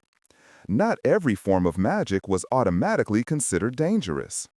Rather, a distinction was made between white magic, which was supposed to help and heal, and black magic, which caused damage. Amulets, blessed objects, or sayings against diseases were often used and accepted in many regions. Only when someone was said to deliberately cause mischief did the suspicion of witchcraft arise. Superstition was particularly closely linked to nature. The weather played a central role in the life of peasant society as it decided on hunger or prosperity. Rain, sun, and storms could determine the fate of entire communities. It is therefore not surprising that the belief in weather magic was widespread. Witches were said to be able to conjure up hail, lightning, or drought to damage crops. If a village experienced several bad years in a row, the idea that someone was responsible for it was an obvious explanation. The belief in magic also played a major role in relation to diseases. Since medical causes were often not understood, supernatural reasons were sought. Witches were accused of making people sick through magic. At the same time, many people resorted to magical remedies to alleviate diseases. This is where the ambivalence becomes apparent. The same practices that were considered helpful one moment could be considered suspicious the next if they did not succeed or if the healer was unpopular in the community. Superstition was not only an explanation for bad luck, but also a means of protection. Many people tried to protect themselves through rituals, sayings, or amulets. Children received lucky charms, houses were decorated with symbols, fields were given blessings. Church rituals, such as holy water or the blessing of a priest, also had a magical dimension. The transition between religion and magic was fluid, and often the two coexisted without people making a clear distinction. Superstition also played an important role in social life. Neighborhood conflicts, disputes over land or property, jealousy and envy found a projection surface in the belief in witchcraft. If a neighbor was considered quarrelsome, if she was unfriendly or stood out by unusual behavior, it was easy to suspect her of witchcraft. Often an unfortunate coincidence, for example, that the neighbor's cattle became ill after an argument, was enough to nourish a suspicion. Social tensions were combined with supernatural ideas and led to charges that could be fatal for those affected. The role of dreams and visions should not be underestimated either. Many people believed that dreams contained messages from another world. If someone saw a neighbor as a witch in a dream, this could be taken as proof that she was indeed in league with the devil. Such subjective experiences carried weight because they fit into the worldview in which the supernatural was omnipresent. A special field was obstetrics, which in the Middle Ages was almost exclusively in the hands of women. Midwives had knowledge and practices that were often associated with magic. They said blessings, used herbs, or used symbols to protect mother and child. At the same time, they could be suspected of harming children or being associated with evil forces. Midwives are constantly moving in a gray area between recognition and suspicion. Superstition permeated life on all levels. Even rulers and scholars were not free of it. Astrology was widespread and served as a basis for political decisions. Alchemy was associated with the search for wealth and remedies. Even theologians who fought witchcraft relied on ideas that would be described as superstitious from today's perspective. Thus, the belief in magic was not a marginal phenomenon, but part of the entire cultural system. This deep-rooted superstition explains why witch trials were possible in the first place. They were not only the work of authorities or fanatical inquisitors, but found their basis in the minds of the people. Without the everyday belief in magic, accusations would have carried little weight. It was only because magic was considered real that courts were able to force confessions and justify executions. The witch craze was thus an expression of a world in which the supernatural was just as self-evident as the visible. At the same time, a look at everyday life shows that witchcraft was not only a fear, but also a hope. People used magical practices to protect themselves, to seek healing, or to improve their lives. Superstition was not only negative, but also a means of dealing with the uncertainties of life. But it was precisely this ambivalence that made her dangerous. What was considered helpful one moment could appear a threat the next if they did not succeed or if the healer was unpopular in the community. Superstition was not only an explanation for bad luck, but also a means of protection. Many people tried to protect themselves through rituals, sayings, or amulets. Children received lucky charms, houses were decorated with symbols, fields were given blessings. Church rituals, such as holy water or the blessing of a priest, also had a magical dimension. The transition between religion and magic was fluid, and often the two coexisted without people making a clear distinction. Superstition also played an important role in social life. Neighborhood conflicts, disputes over land or property, jealousy and envy found a projection surface in the belief in witchcraft.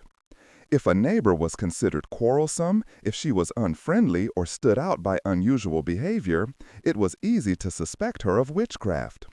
Often an unfortunate coincidence, for example, that the neighbor's cattle became ill after an argument, was enough to nourish a suspicion. Social tensions were combined with supernatural ideas and led to charges that could be fatal for those affected. The role of dreams and visions should not be underestimated either. Many people believed that dreams contained messages from another world. If someone saw a neighbor as a witch in a dream, this could be taken as proof that she was indeed in league with the devil. Such subjective experiences carried weight because they fit into the worldview in which the supernatural was omnipresent.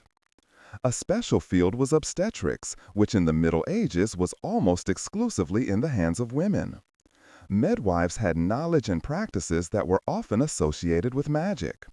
They said blessings, used herbs, or used symbols to protect mother and child. At the same time, they could be suspected of harming children or being associated with evil forces. Midwives are constantly moving in a gray area between recognition and suspicion. Superstition permeated life on all levels. Even rulers and scholars were not free of it. Astrology was widespread and served as a basis for political decisions. Alchemy was associated with the search for wealth and remedies. Even theologians who fought witchcraft relied on ideas that would be described as superstitious from today's perspective. Thus, the belief in magic was not a marginal phenomenon, but part of the entire cultural system. This deep-rooted superstition explains why witch trials were possible in the first place. They were not only the work of authorities or fanatical inquisitors, but found their basis in the minds of the people. Without the everyday belief in magic, accusations would have carried little weight. It was only because magic was considered real that courts were able to force confessions and justify executions. The witch craze was thus an expression of a world in which the supernatural was just as self-evident as the visible. At the same time, a look at everyday life shows that witchcraft was not only a fear, but also a hope. People used magical practices to protect themselves, to seek healing, or to improve their lives. Superstition was not only negative, but also a means of dealing with the uncertainties of life. But it was precisely this ambivalence that made her dangerous. What was considered helpful one moment could appear a threat the next. Chapter 13. Typical Accusations and Accusations, Sorcery, Weather Spells, Damage Spells. The witch trials of the Middle Ages and the early modern period followed certain patterns in their logic, which appeared again and again in the accusations against the accused. Even though there were regional differences and the specific accusations could vary depending on the local tradition, typical accusations can be identified that constituted the core of the belief in witchcraft. These included the practices of sorcery in general, the idea of the weather spell as a means of witches to damage the community, and the harmful spell that was supposed to cause disease, death, and misfortune. These charges were combined with the idea of the Devil's Pact and made witchcraft a comprehensive crime against religion, society, and natural order. A central element was the general accusation of sorcery. This meant not only performing rituals or incantations, but a variety of practices associated with belief in supernatural powers. Anyone who collected herbs, prepared potions, or spoke spells could quickly be suspected of doing magic. It became particularly dangerous when these practices were not for salvation, but for harm. The line between permitted healing and forbidden sorcery was fluid and often depended on the circumstances. If a cure was successful, the healer could receive recognition. If it failed, the same woman could be accused of witchcraft. The idea that witches could influence the weather was particularly widespread. In an agrarian society whose prosperity and survival depended directly on the success of the harvests, the weather was crucial. Storms, hail, drought, or unexpected frosts could have catastrophic consequences. When such natural events occurred, it was obvious for people to look for culprits. Witches offered themselves as an explanation, as they were said to be able to conjure up storms, prevent rain, or direct hail onto the fields. This idea was deeply rooted in popular culture and was found in numerous trials in which women were accused of using magic to destroy crops. The fear of weather magic was so great that some regions passed their own laws that made magic against the weather a punishable offense. In the Alps, for example, where avalanches, storms, and crop failures were common, the idea that witches were responsible was particularly widespread. Such accusations also played an important role in northern Germany and Scandinavia. The trials show that witchcraft was not only understood as an attack on individual people, but also as a threat to the entire community. In addition to the weather spell, the damage spell was another central accusation. It was believed that witches could cause diseases, cause animals to die, or plunge people into misfortune. When children died, cows did not give milk, or a sudden accident occurred, it was obvious to attribute this to a witch. The thought that misfortune was not caused by accident but intentionally gave the accusations additional sharpness. Especially in times of epidemics or famine, the willingness to blame witches for hardship grew. A common motive was the accusation that witches had bewitched or even killed small children. The high infant mortality rate in the Middle Ages and the early modern period created fertile ground for such accusations. If a child fell ill after meeting a suspicious woman, this was quickly interpreted as a work of witchcraft.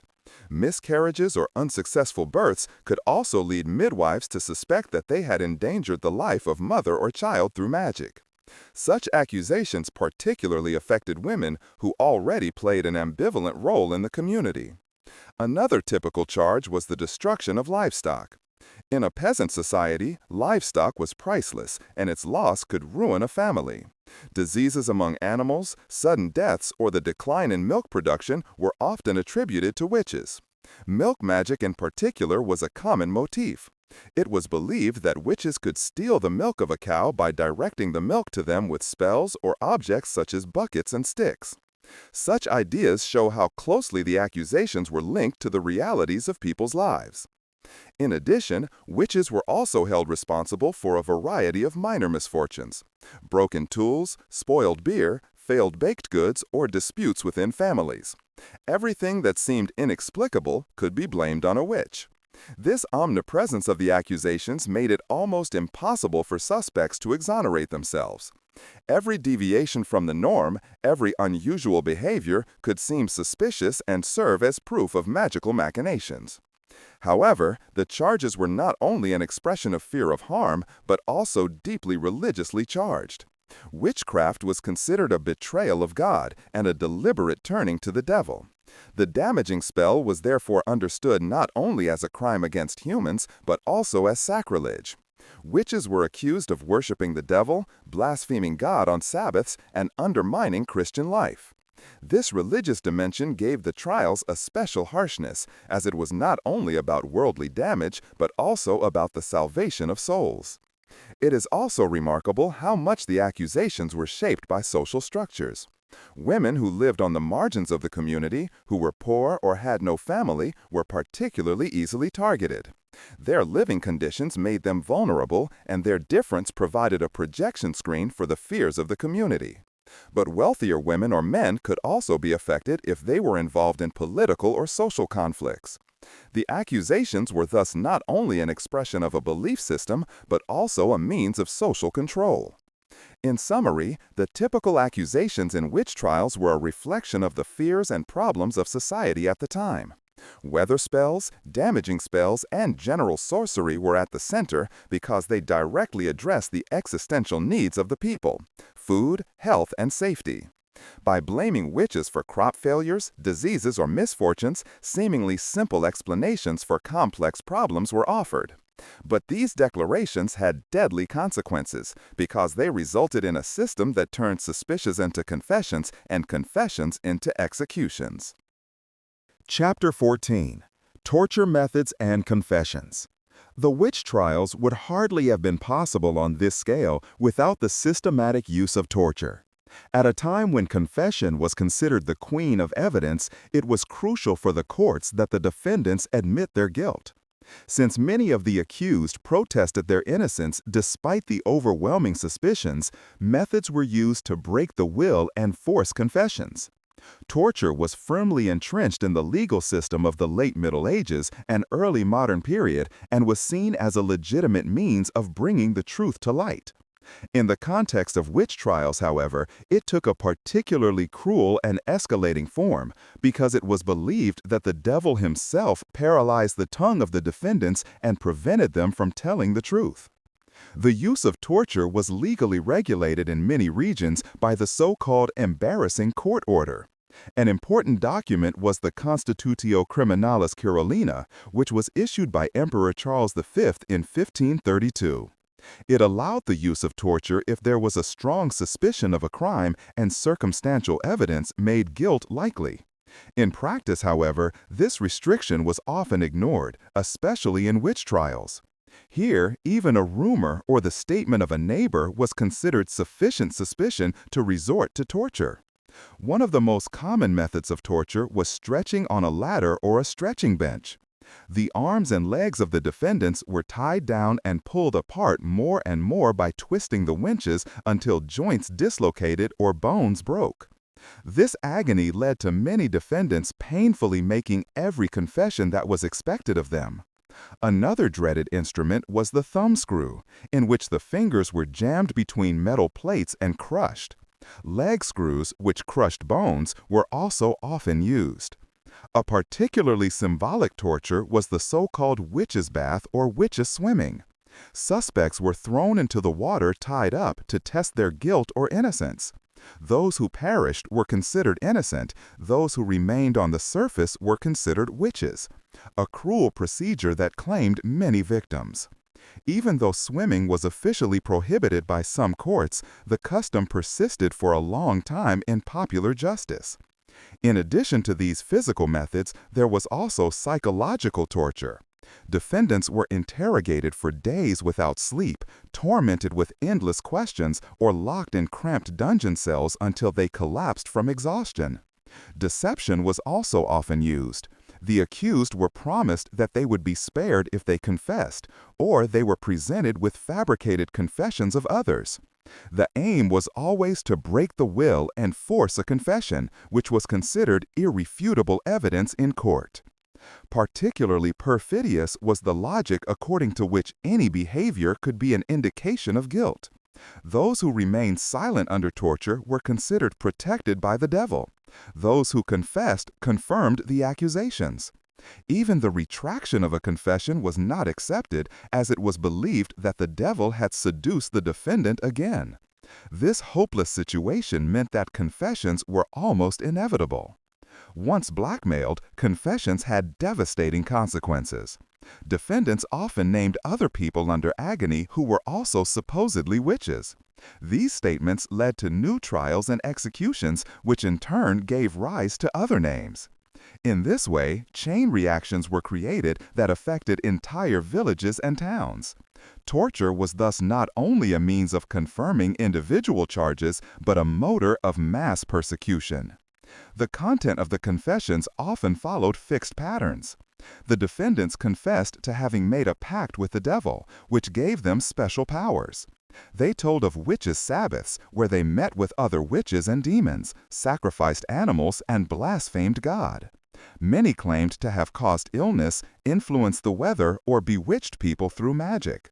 These confessions confirmed the ideas of the judges and theologians, which had already been established in advance. This created a cycle in which the expectations of the authorities were fulfilled by torture, which in turn was considered proof of the reality of witchcraft. It is particularly shocking that children have also been subjected to torture. In some regions, boys and girls suspected of witchcraft were treated as cruelly as adults. They too named names in agony and invented stories that further fueled the persecutions. Such cases show how far the cruelty reached and how much the trials had lost all humanity. However, there was also resistance to torture. Individual jurists and scholars warned of their unreliability, since confessions under pain did not tell the truth but what the judge wanted to hear. But these voices were often not heard in the witch craze. The conviction that witches existed and had to be fought by all means was too strong. It was not until the Enlightenment in the 18th century that the realization prevailed that torture was not a suitable means of finding the truth. The torture methods and forced confessions are a particularly dark chapter in the history of witch trials. They show how a legal system based on fear, violence, and religious fervor put its victims in a hopeless situation. Anyone suspected of witchcraft had little chance of escaping fate. The mechanisms of torture made it almost impossible to remain innocent because confessions were coerced and confessions accepted as evidence in court. In summary, torture and confessions were at the heart of the witch trials. They were the mechanism that turned accusations into convictions and suspicions into mass persecutions. Without the systematic use of torture, the witch craze would probably never have been possible on this scale. But the brutal practice of extortion of confessions created a vicious circle in which fear, violence, and superstition claimed more and more victims and kept the trials alive for centuries. Chapter 15. The Social Dimension, Neighborhood Conflicts, and Denunciations. The witch trials were not only a product of church dogmas, legal systems, and theological ideas, but were also deeply rooted in the social life of the communities. They reflected conflicts, tensions, and rivalries that shaped the coexistence in villages and towns. The belief in witchcraft provided a foil on which envy, jealousy, and enmities could be projected. Where personal tensions arose, they could be inserted into the pattern of witchcraft beliefs and thus acquired a deadly dimension. Witchcraft was not only a crime against God, but also a weapon in everyday social life, with which neighborhoods broke apart and entire communities were destroyed. Life in the Middle Ages and the early modern period was characterized by close coexistence in small communities. People were dependent on each other, but at the same time they were also burdened by envy and competition. Land, livestock, water rights, and timber were valuable goods that were often fiercely disputed. In addition, there were personal conflicts, which were exacerbated by insults, abuse, or family rivalries. In this climate, it was easy to embed accusations in the belief in witchcraft. An evil look, an unkind word, or an argument could quickly be associated with misfortune, which occurred shortly afterwards. It is particularly striking that many charges arose from neighborhood conflicts. For example, if a woman asked for milk at a neighbor's door and he didn't give her anything, and shortly afterwards the cow stopped giving milk, it was considered suspicious. The connection between request, refusal, and misfortune created a seemingly logical explanation. The woman must have bewitched the cow. Such mechanisms show how closely belief in witchcraft was linked to everyday observations and social relationships. Poverty and social outsider roles also play a decisive role. Beggars and single women were particularly at risk because they were already on the margins of the community. When they asked for food and were rejected, they could easily be interpreted as avengers who caused bad luck through magic. The fear of the retribution of the poor was combined with the belief in witchcraft and led to these people being accused particularly often. In a way, the witch trials served to transform social tensions into a legal form that at the same time confirmed the balance of power. A central element of the witch trials was denunciation. Many proceedings did not begin with direct observations, but with rumors and accusations. People suspect their neighbors, often to carry out their own conflicts or to protect themselves. In an atmosphere of fear and uncertainty, the temptation was great to blame others in order to distract from oneself. If you yourself had come under suspicion, mentioning other names could be a way to escape torture or even death. This created a dynamic in which denunciations became a self-reinforcing mechanism. This logic of mutual accusation explains why witch trials often engulfed entire communities like an avalanche. A single accusation could lead to dozens of trials because each defendant gave new names under torture. These names led to more indictments, new confessions, and even more victims. Entire villages were frightened in this way, and hardly anyone was safe. Trust within the communities collapsed because everyone could suspect the other. Family conflicts also contributed to the trials. Inheritance disputes, rivalries between siblings, or tensions between mothers-in-law and daughters-in-law could escalate due to the belief in witchcraft. If a family suffered misfortune after a quarrel, it was obvious to suspect the other side of witchcraft. The witch trial was thus not only a legal procedure, but also a means of resolving conflicts within the family. It is interesting that witchcraft was understood not only as an individual act, but also as a collective phenomenon. Entire groups were sometimes accused of conspiring to harm the community. This idea increased mistrust and led to entire networks of people getting caught up in the maelstrom of persecution. The social dynamic was thus just as destructive as the legal one. Another moment was the role of children. In some trials, children appeared as witnesses who pretended to have seen or experienced witches. Their statements carried particular weight because it was assumed that children couldn't lie. But in practice, they were easily influenced and often told stories they had heard from adults or invented themselves. These childish accusations reinforced the dynamics of the denunciation and gave it additional legitimacy. It is important to emphasize that the social dimension of the witch trials did not only come from below, i.e., from the communities themselves, but was also controlled from above. Authorities used the belief in witchcraft to consolidate their power, suppress unrest, or discipline the population in times of crisis. But without the social basis of the neighborhood conflicts and denunciations, the trials would not have been able to develop the same impact. It was the combination of everyday conflicts and institutional violence that made the witch craze so devastating. In summary, it can be said that the witch trials unfolded a social explosive power that went far beyond the actual court proceedings.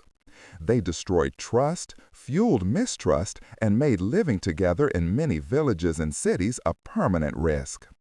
Every quarrel, every illness, every misfortune could be the basis of an accusation.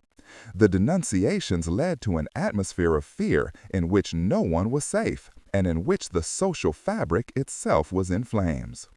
In this respect, the witch trials were not only a legal or religious phenomenon, but a mirror of the social tensions that shaped everyday life and were fatally exacerbated by the logic of the belief in witchcraft. Chapter 16. Famous Witch Trials and Their Victims. The history of witch hunts is not only a succession of anonymous trials and nameless victims, but it also knows a number of particularly notorious cases that are remembered for their scale, cruelty, or symbolic power. These famous witch trials illustrate the dynamics of the witch craze, the mechanisms of denunciation, torture, and extortion of confessions, and the extent of violence that gripped entire regions. At the same time, they give the victims a face and show how diverse the social backgrounds of the defendants were, from poor women to educated men, from outsiders to public officials. One of the best-known cases in Germany was the witch trials in the bishopric of Würzburg in the early 17th century. Under Prince Bishop Philip Adolf von Ehrenberg, one of the largest witch hunts in Europe took place between 1626 and 1631. During this time, hundreds of people were executed, including not only women from humble backgrounds, but also children, students, and even members of the nobility. Reports describe that in some villages there were hardly any adult women left because they all ended up at the stake. The Würzburg trials show in a frightening way how an entire region was gripped by the dynamics of persecution and hardly anyone could escape suspicion. The witch trials in the bishopric of Bamberg, which took place almost at the same time, were similarly devastating. Under Prince Bishop Johann Georg II Fuchs von Dornheim, who was nicknamed the Witch Burner, there was a veritable persecution machine. A separate witch prison was built in which the defendants were forced to confess under torture. Even high-ranking personalities such as the mayor Johannes Junius fell victim to the trials. His farewell letter to his daughter, which has been handed down, is still considered a harrowing document of cruelty today. In it, he describes how he was forced to make false confessions under torture even though he was innocent, and that he only mentioned the names of others to escape the torment. This letter vividly shows how the system of torture drove innocent people to their deaths. Another famous trial took place in French Lorraine and is associated with the name of Nicolas Remy. Remy was a jurist who passed over 800 death sentences against witches between 1570 and 1600. He gained his experience in a work that became one of the most influential books on witchcraft. His trials made him a central figure in the French witch craze and show how much individual people could shape entire waves of persecution through their convictions. In England, too, some trials are particularly notorious. The Pendle witch trials of 1612 in Lancashire are among the most famous. 12 people were charged, 10 of whom were eventually hanged. The case caused a great stir because it was documented in detail and shows how neighborhood disputes, poverty, and superstition interacted. Most of the defendants belonged to poor families who lived on the fringes of society and were therefore easily suspected. The trials illustrate how deeply rooted the belief in witchcraft was in local communities and how it was translated into legal proceedings. In Scotland, the case of the North Berwick witch trials of 1590 was of particular importance. King James VI himself was convinced that witches had caused a storm through spells that endangered his journey to Denmark. Dozens of people were accused of participating in a witches' Sabbath where they worshiped the devil and intrigued against the king.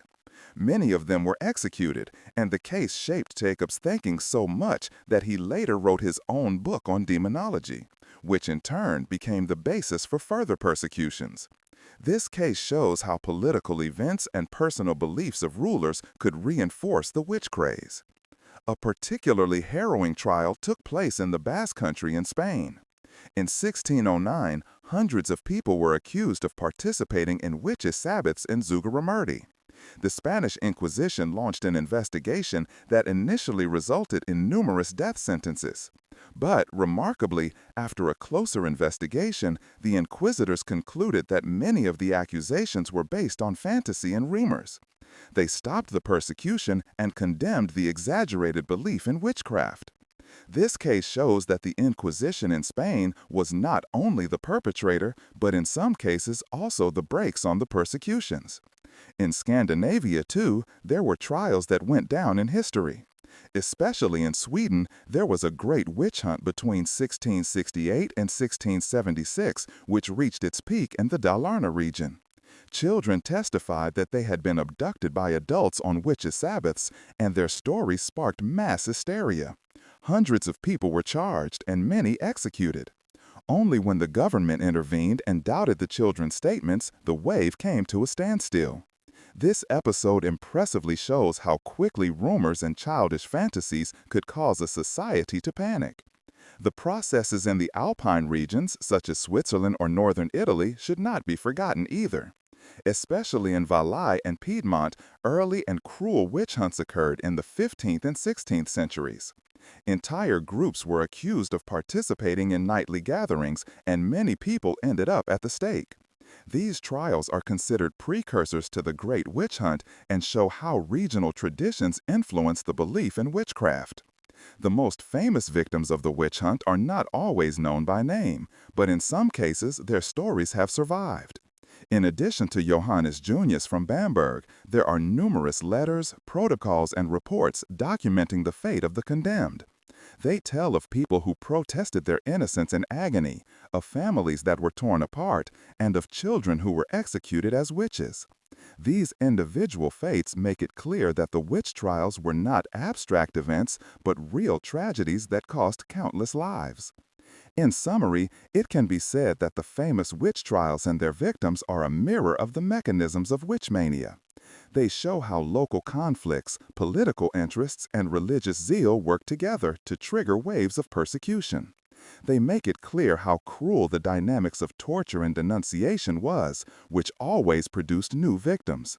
And they remind us that behind the statistics of the witch hunts were people whose lives and fates were destroyed. Chapter 17. The Climax of the Witch Hunts in the 16th and 17th Centuries. The history of witch hunts culminated in the 16th and 17th centuries in a phase that can be described as the actual peak of the witch craze. While there had already been trials in the late Middle Ages, a veritable wave now developed that swept large parts of Europe and claimed countless victims. Millions of people lived in an atmosphere of fear during this time, in which the suspicion of witchcraft hovered over them at all times. Tens of thousands were executed, most of them women, and entire regions were devastated by the persecutions. The witch craze became a collective phenomenon that combined religious, political, legal, and social dimensions. Several factors contributed to the fact that the 16th and 17th centuries in particular became the peak of witch hunts. A decisive moment was the Reformation and the subsequent denominational divisions in Europe. Catholics and Protestants alike faced the claim to defend the purity of the faith. In this climate of religious uncertainty and mistrust, the fight against witchcraft appeared as a way to consolidate one's faith and cleanse the community of alleged enemies. The witch craze thus became a common denominator in a deeply divided world. Another factor was the political and economic crises of the time. The 16th and 17th centuries were marked by wars, famines, and epidemics. The 30 Years' War, 1618 to 1648, brought destruction and misery to large parts of the Holy Roman Empire. The population looked for explanations for the immeasurable suffering, and witches offered themselves as scapegoats. The idea that individual people could bring about catastrophes in alliance with the devil gave the horrors a tangible form and made it possible to react to them with violence. During this time, the witch trials became more systematic and large-scale. Entire series of trials covered regions such as Würzburg, Bamberg, or Trier, where hundreds, sometimes even thousands of people were charged and executed. The logic of these mass trials was based on the dynamics of denunciation. Under torture, defendants named other names, which in turn led to new trials. So the witch craze spread like a plague that could hardly be stopped. Characteristic of the climax was also the increasing cruelty of the proceedings. Torture was systematically used to extract confessions, and executions took on the character of public spectacles. These stagings served not only as a deterrent, but also as a confirmation of one's own faith. By seeing how evil was destroyed, one could assure oneself of one's own belonging to the Christian community. During this time, the idea of the witch sect also intensified. It was no longer believed that individual women practiced spells, but that there was an organized community of witches who met regularly on Sabbaths, where they worshipped the devil, blasphemed God, fornicated, and plotted to destroy society.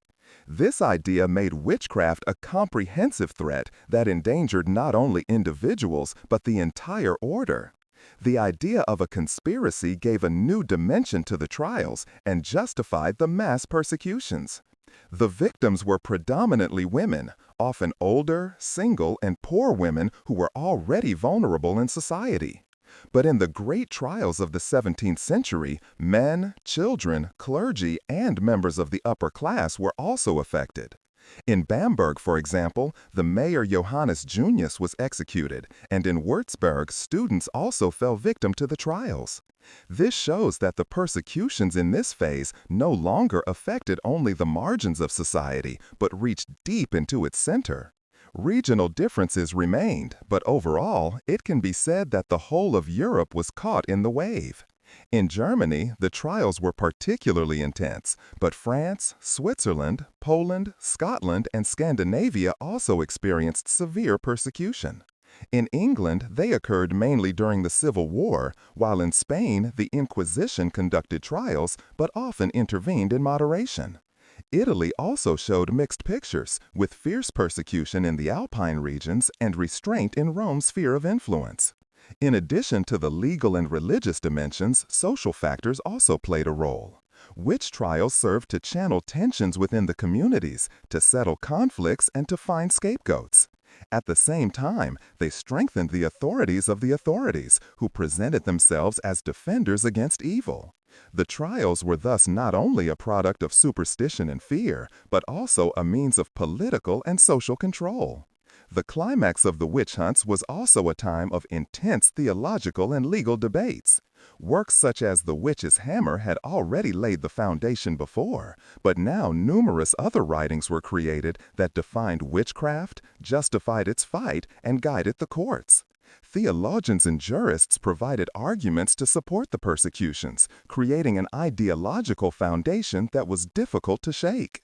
But even in this phase, there were first doubts and criticism. Some scholars pointed out that confessions under torture were unreliable and that the belief in witchcraft was based on superstition and error. However, these voices were initially in the minority and couldn't stop the wave of persecutions. It was not until the late 17th century that they gained weight and ushered in the end of the witch craze. In summary, it can be said that the 16th and 17th centuries were the epoch in which the witch craze unfolded its full destructive power. Religious divisions, political crises, social tensions, and legal structures combined to form a deadly mixture that culminated in mass trials and gruesome executions. The climax of the witch hunts shows in concentrated form how fear, faith, and violence can work together to drive entire societies into a spiral of annihilation. Chapter 18. Criticism and First Doubts. Humanists, Jurists, and Theologians. As much as the belief in witches and the witch trials determined life in Europe for centuries, they were never completely undisputed. Even during the height of the persecutions in the 16th and 17th centuries, voices of doubt were raised, pointing to the arbitrariness, cruelty, and absurdity of many proceedings. This criticism came from different directions, from humanists who sought more reasonable explanations in the spirit of the Renaissance and rationalism, from jurists who denounced the illegality of the procedures, and from theologians who pointed out undesirable developments in religious understanding. Even though these voices remained in the minority for a long time, they prepared the ground for the gradual end of the witch craze. As early as the late Middle Ages, there were individual theologians who questioned the belief in witchcraft.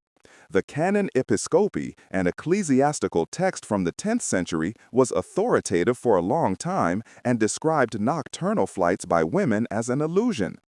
Although this attitude was later increasingly suppressed, it remained as a line of tradition that critics could refer to. With the emergence of the Humanists in the 15th and 16th centuries, skepticism gained new nourishment. Humanists such as Erasmus of Rotterdam condemned superstition and called for a return to a pure Christian doctrine based on reason and education. Although Erasmus did not comment directly on witch trials, his thinking was part of a movement that was critical of irrational ideas. The jurist Johann Weyer, 1515-58, from the Netherlands, was particularly influential for early criticism. He is considered one of the first to systematically argue against the witch hunts. In his work De Prestigiis Daemonum, on the deceptions of demons, he argued that many of the alleged witches were in fact sick, confused, or mentally disturbed people who needed help instead of punishment. He pointed out the cruelty of torture and questioned the credibility of the forced confessions. Weyer did not deny the existence of the devil, but he doubted that humans could gain supernatural powers through him. His views were rejected by many contemporaries, but they also found supporters and spread doubts about the legitimacy of the trials. Other lawyers also began to take a critical look at the proceedings. They pointed out that the evidence was often inadequate, that torture produced unreliable results, and that the rights of the defendants were violated. Especially in the 17th century, more and more writings were published calling for a fairer trial. This legal criticism contributed to the fact that stricter standards were applied in some regions and the number of lawsuits decreased. There were also objections on the theological side. Some clergymen warned against an exaggeration of the belief in witches, which could lead to superstition and error. They emphasized that God is omnipotent and that the devil does not have as much power as was claimed in the trials. Some pointed out that although the Bible condemns sorcery, it does not provide a basis for the idea of witches' Sabbaths or devil's pacts. These arguments weakened the ideological basis of the witch trials and gave believers reason to question the practice. In the 17th century, criticism increased in severity. The Jesuit Friedrich Spee von Langenfeld, 1591 to 1535, became one of the best-known opponents of the witch trials. As the confessor of defendants, he had direct insight into the mechanisms of persecution. In his work, Cautio Criminalis, he described in detail how innocent people were forced to confess through torture and then executed. He argued that the trials were not only unjust, but also theologically flawed because they ultimately destroyed innocent people. Spee's work was published anonymously, otherwise he himself would have been in danger, but it spread quickly and became an important document of trial criticism. Other theologians, such as Balthasar Bekker from the Netherlands, also questioned the power of the devil in the 17th century. In his work, The Enchanted World, Bekker argued that many ideas about demons and witches were based on superstition and were incompatible with the Christian faith. Such works often brought persecution to the authors themselves, but they showed that the belief in witchcraft was no longer unchallenged. The criticism was also strengthened by the growing influence of the natural sciences. With the discoveries of the Renaissance and the Enlightenment, the understanding of nature and the world changed. Diseases, weather phenomenon, and other events that had previously been attributed to magical powers were increasingly given rational explanations. These developments weakened the basis of the belief in witchcraft and made the charges less and less plausible. It is important to emphasize that the criticism did not immediately lead to the end of the persecutions. While humanists, jurists, and enlightened theologians were still arguing against the trials, people continued to be burned in other regions. But the critical voices acted like a slow poison that undermined the foundation of the witch hunts. The more people began to doubt, the more difficult it was for the authorities to justify new trials. In summary, it can be said that the first doubts and criticism of the witch trials were of great importance for their gradual end. Humanists like Weyer questioned the foundations, lawyers denounced the illegality, and theologians like Spee pointed out the moral reprehensibleness. These voices changed the climate of thought, even if they had to fight against the majority for a long time. The path to the end of the witch craze was a slow process, but it would hardly have been conceivable without the courageous critics who raised their voices despite the danger. Chapter 19. The End of the Witch Trials and the Enlightenment. The end of the witch trials in Europe was not a sudden event, but the result of a long, multi-layered change that spanned more than a century. While in the 16th and early 17th centuries, entire regions were still under the spell of the witch craze, from the middle of the 17th century onwards, a gradual but inexorable process of rethinking began to prevail. New scientific findings, changed legal standards, and the spirit of the Enlightenment led step by step to the fact that the belief in witchcraft lost its basis and the cruel persecutions came to an end. A decisive factor was the change in the legal system. More and more lawyers recognized the unreliability of confessions extorted under torture and the arbitrariness of many proceedings. Works such as the Cautio Criminalis by Friedrich Spee made it clear that the trials not only killed innocents but also destroyed the law itself. In the course of the 17th century, stricter requirements for evidence became established, and the use of torture was increasingly restricted. In some regions, allegations had to be confirmed by several credible witnesses before proceedings could be opened. These legal reforms made it difficult to initiate new trials and led to many suspects being acquitted. Religion also played an ambivalent role. While the church had previously been one of the driving forces of persecution, individual clergy now began to turn against the excesses. Theologians warned against portraying the devil too powerfully and thereby diminishing God's omnipotence. In addition, there was a growing awareness that the witch craze had led to divisions and destruction within the Christian communities instead of uniting them. In some areas, the church actively intervened to stop or prevent lawsuits. Especially in Spain, the Inquisition showed remarkable restraint and stopped several waves of persecution in the 17th century by classifying the accusations as exaggerated and implausible. Science also made a decisive contribution to the end of the witch craze. With the advances in medicine, astronomy, and science, many of the phenomena that were once considered evidence of witchcraft lost their supernatural character. Diseases could increasingly be explained by medical causes, weather phenomena by natural laws, and the search for rational explanations displaced the idea of magical influences. This development was a central component of the Enlightenment, which became increasingly strong in the 18th century. The Enlightenment fundamentally changed thinking. Philosophers such as Voltaire, Montesquieu, and Kant called for reason, tolerance, and a critical examination of superstition. In this climate, the belief in witchcraft was increasingly seen as a relic of a dark past that did not fit into a modern society. The idea that humans gained supernatural powers in alliance with the devil seemed increasingly absurd in the age of rationality.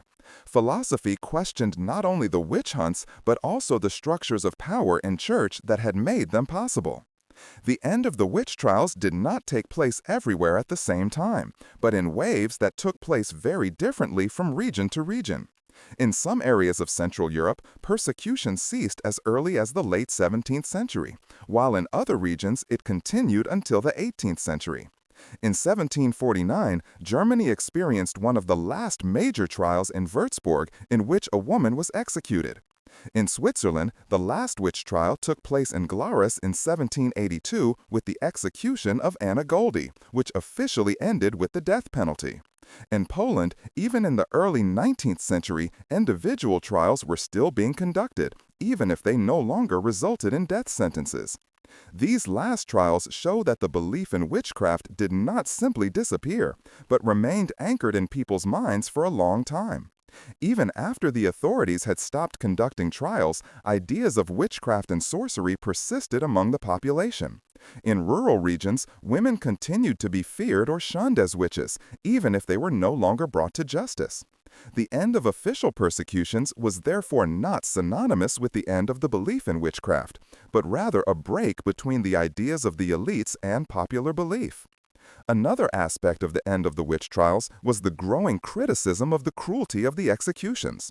At a time when humanity and human dignity were beginning to establish themselves as values, the public pyres seemed increasingly barbaric.